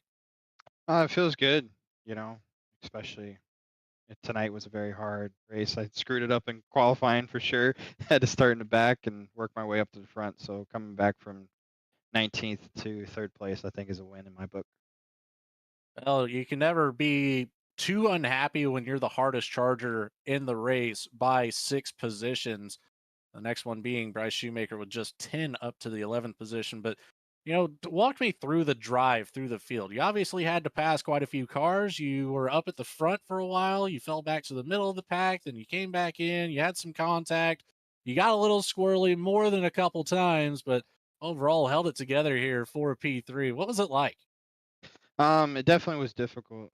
It just, these guys here that came for the Invitational, they definitely didn't make it easy. It just shows the true speed up between all the leagues that you guys broadcast. Some of the fastest guys came and played, and it definitely, my wrist hurt. Not gonna lie, these Gen 4s, I don't know what it is, but these are only cars that make my wrist really hurt. So got that death grip going on. But it definitely was a challenge, especially with getting loose. That was just me pushing the limits of these cars and figuring it out. They are a lot to handle and still relatively new to the service. Tweaks to be made as they update this Gen 4 car in the coming months. And, it's going to take some time getting used to it. It's not quite like what I've seen you drive in the Xfinity series on Saturday Night Racing, the Truck series over for Racing Revolution. This is a new ball game for you, but you handle it very well out here this weekend. Obviously, to come home in fourth in the points. James Lehman, congratulations, buddy. Who are you representing, and who do you want to give a shout out to? I'm representing SNR, Saturday Night Racing League, and also Max Velocity Racing League. And then shout out to everybody that came for the VSPEED Invitational. It was a blast. And if you missed it this year, make sure you come back next year because it's definitely going to be 10 times better. And that is all that we hope for. Congratulations again, my friend. Get to celebrating that podium finish and that fourth place finish in the points. And we will see you in 2026 back in contention for a championship. Thank you. Take care, guys. You hit the nail on the head there. It's the melting pot that we have with this event, to see all these different leagues. I can count off the top of my head, just a handful of them. We had representatives, obviously, from Racing Revolution. We had Below the Double Yellow, SNR. They came in heavy with quite a few drivers. We had some NSRLA, new series we have there on Saturday nights. We had a couple representatives from there. And I think maybe even, we had Kyle Adams from Misfits and Sim Racer Hub, who we previously had a couple seasons ago. Yeah, and it goes back to, the melting pot that is this series and this whole, brainchild of, I think this goes back to 2023. We had been talking about doing this for a long time, and we just couldn't quite figure out the format. And as we grew, it started to become more and more apparent that we needed to mix in and just do a invitational only series. And it was actually Adam Baker that came up with the name Invitational. I was thinking more of, like an exclusive race for only leagues that we broadcast for, only series that we cover under our network and umbrella. And it became the Invitational. And I mean, credit to Adam Baker for coming up with that name, because it was genius. He even, put the VSPEED red, as I call it, in the V on all the promotions. And, last year we had over 60 cars sign up for it. A lot of last minute guys came in. I think this year we had a little bit of conflict with Spa 24. And then of course some drivers that were participating or wanted to participate going to real life races and events. A lot going on in the weekends through the summer. So we're still trying to find that happy medium with when to schedule this event. And I think Morgan Cook and you, Logan, have had some input on that. So I think you guys are going to help us out with that. And hopefully we find that prime spot, that prime time. I think the most difficult part is that we want to have it on a Friday and Saturday. And so during the fall, it's quite difficult to find that opening, because a lot of leagues are going to fire back up there from August, September, and then it's just going to not be available as a time slot. So we're going to try to find that happy medium. Hopefully we can get, everything laid out for everyone to get in and participate.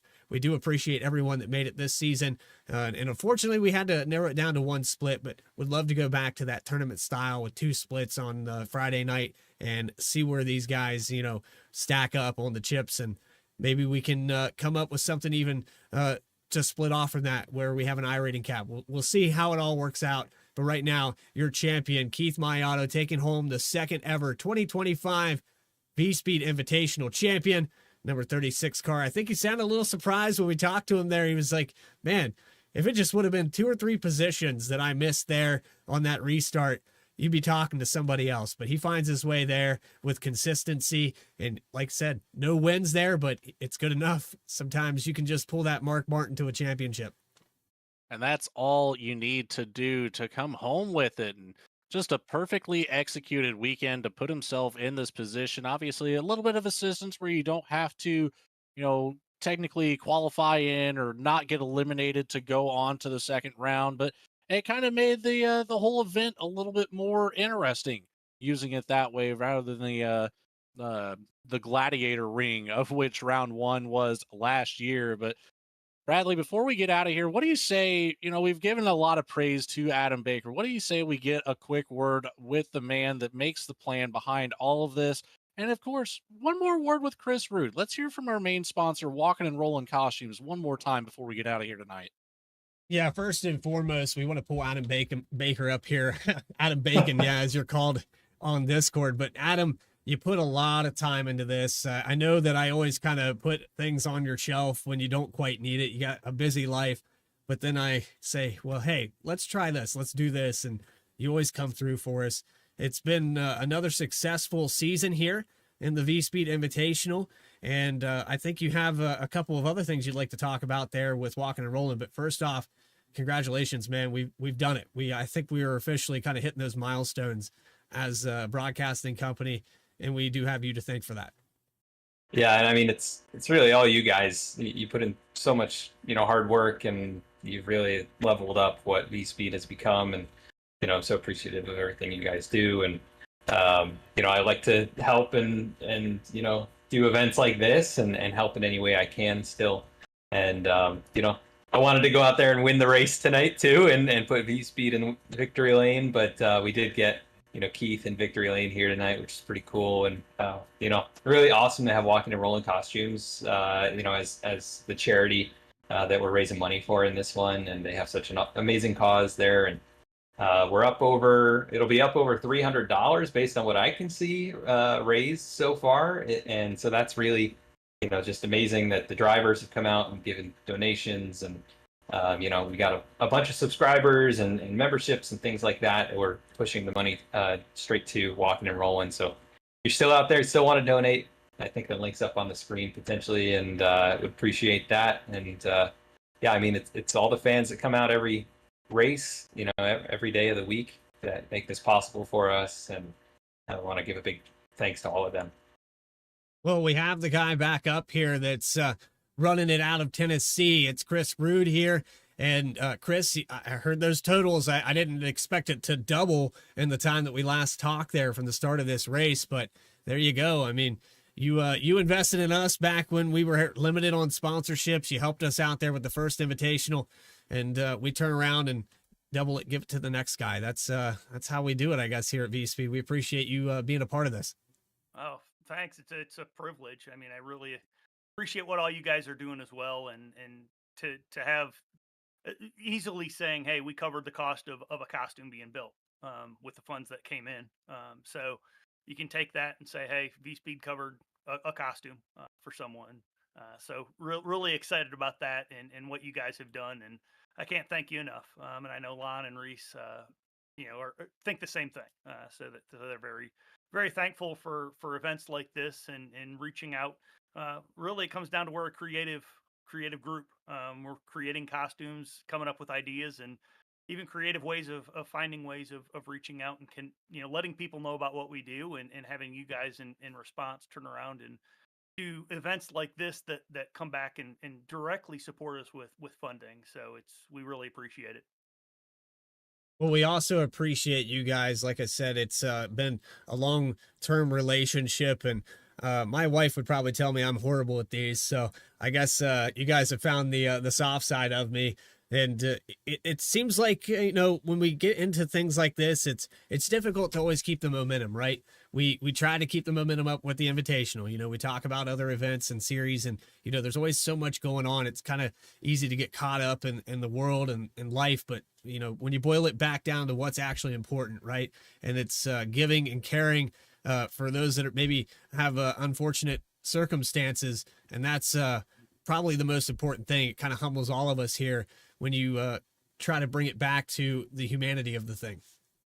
Absolutely, and there's a couple of sides that are always on my mind, and when I'm doing stuff and volunteering and doing things like building a costume for someone and seeing that of how much it changes and has an impact on them, it really rolls over to the other side of that child now is not a kid in a wheelchair, it's a kid with a really cool costume. And it's not only a physical thing of, hey, it's a cool costume, whatever, but that changes such a psychological side of what it is. Now it breaks down walls of how other people can engage. Lon was talking about it earlier on, just going through maybe a Comic-Con or comic convention where, hey, you get this really cool costume, and now you have people that may not know how to approach someone in a wheelchair, or what do I say? How do you talk to them? Is now, hey, it's a launching pad for developing a relationship with people, of saying, hey, that's a really cool costume. First off, not, oh, hey, you're in a wheelchair with a costume, you've got a really cool costume. And there's been some really cool and creative things that we're able to do because it's a wheelchair and it's a rolling device, a mobility device like that not not everybody can do all the time at an event. So it really brings a huge element of creativity and bringing people together. And I think that's what this world needs more of. Couldn't agree more. Chris Rude, again, thank you for your time coming up here. Adam Baker, thank you for everything you've done here for the Invitational. Logan Threlkeld, any questions you have for these guys before we let them go? No questions. I just want to give you both a shout out myself, Adam Baker, everything you do behind the scenes to make VSpeed what it is. Chris, everything that you guys do over there at Walking and Rolling. I know I've said it twice to you already this weekend, but just the whole message with the organization is just, it's so cool to me. And again, I really hope I can make it out there to Kansas to one of those workshop events throughout the year. Come out, help you hand in hand. Maybe we'll get lucky and build a race car together, and that'd be pretty cool, I think. But overall, just yeah, the race car's one of my bucket list ones. So I'm hoping that'll come up out someday. So we'll make sure we call you and make sure you have an opportunity if we're doing one. We'll have to get old Adam Baker on the horn, get some VSpeed stickers on that car then, and make it really decked out there. We'll do it. Shout out to Lon and Reese Davis as well, the founders of Walking and Rolling Costumes, and Chris Rude. Appreciate your time as always, and we'll look forward to another season. Season 5, Saturday Night Racing League. You'll be in the Challenger Series, I assume. You'll be back there, and we'll see you up on the box for Ray Massey in just a few weeks' time, August 1st, I believe, or August 2nd. We'll be going back racing. And BTDY, I'm there. We're radio BTDY as well on Tuesday night, so that's part of the VSpeed family, and so we're usually hanging out there too. So, but guys have been great to be with and be a part of on that side of things too. Not just the what you've done to Walking and Rolling, but it's always a pleasure to have a race that's broadcast by VSpeed because you do a great job. We appreciate that very much. Again, Chris Rude and everybody here from Walking and Rolling Costumes, we thank you, and we hope that the support will go a long way to making somebody's dream come true. But with that, it's time to wrap it up here from VSPEED. I know it was fun. Man, we got more racing coverage starting back up. We're getting into the merge of back to 11 broadcasts, maybe even 14 broadcasts a week here at some point through the winter. It's picking up steady, and we've kept it going. I know Adam Baker with BTDY, you've been getting some reps in here recently. I think you need to get back out there on that racetrack. Would love to see you race more often. Logan, I think we're going to try to work something out there with Jeff Wright and try to get us back into the Challenger Series. But that's it for us here from Kansas Speedway. We went from Michigan, Watkins Glen, Rockingham, and now wrap it up here with your champion 2025, Keith Maiato, taking home the trophy. For everybody here at VSPEED, Anna Baker in the background. Got to thank Walking and Rolling, Juicy Spider Studios. This is Bradley Cooper and Logan Threlkeld saying so long until next time. Stay tracking, everybody.